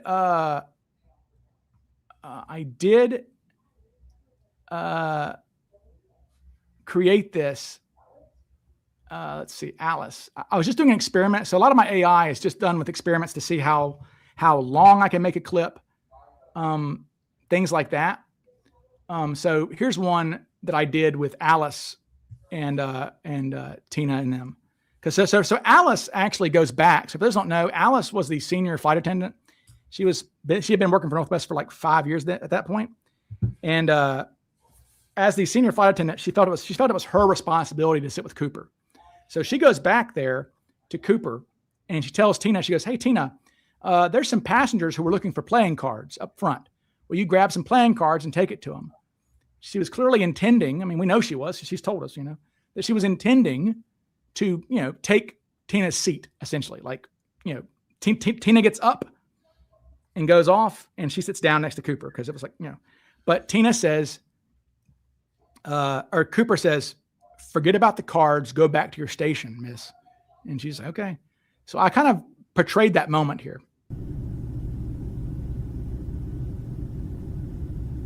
"Hey, Tina, a passenger wants some cards. Can you get up and find some?" "Forget the cards. Go back to your station, miss." "Yes, sir."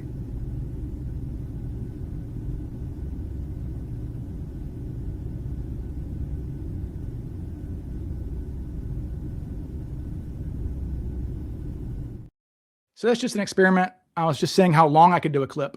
Did y'all notice, by the way, did y'all notice, look on the right side and you'll see our friend Bill.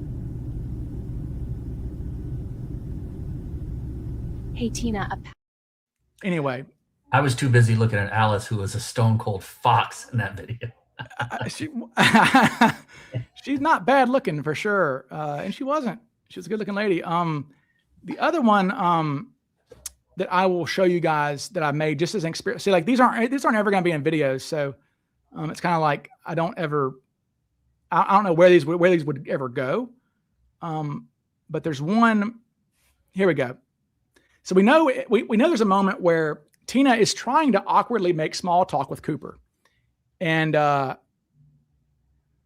she's talking about, she says, the pilots told us if we're ever, or Northwest told us if we're ever hijacked to Cuba, to tell the passengers not to buy anything because customs will just confiscate it. And she says Cooper laughs and just says, "No, we're not going to Cuba." She goes, "Where are we going?"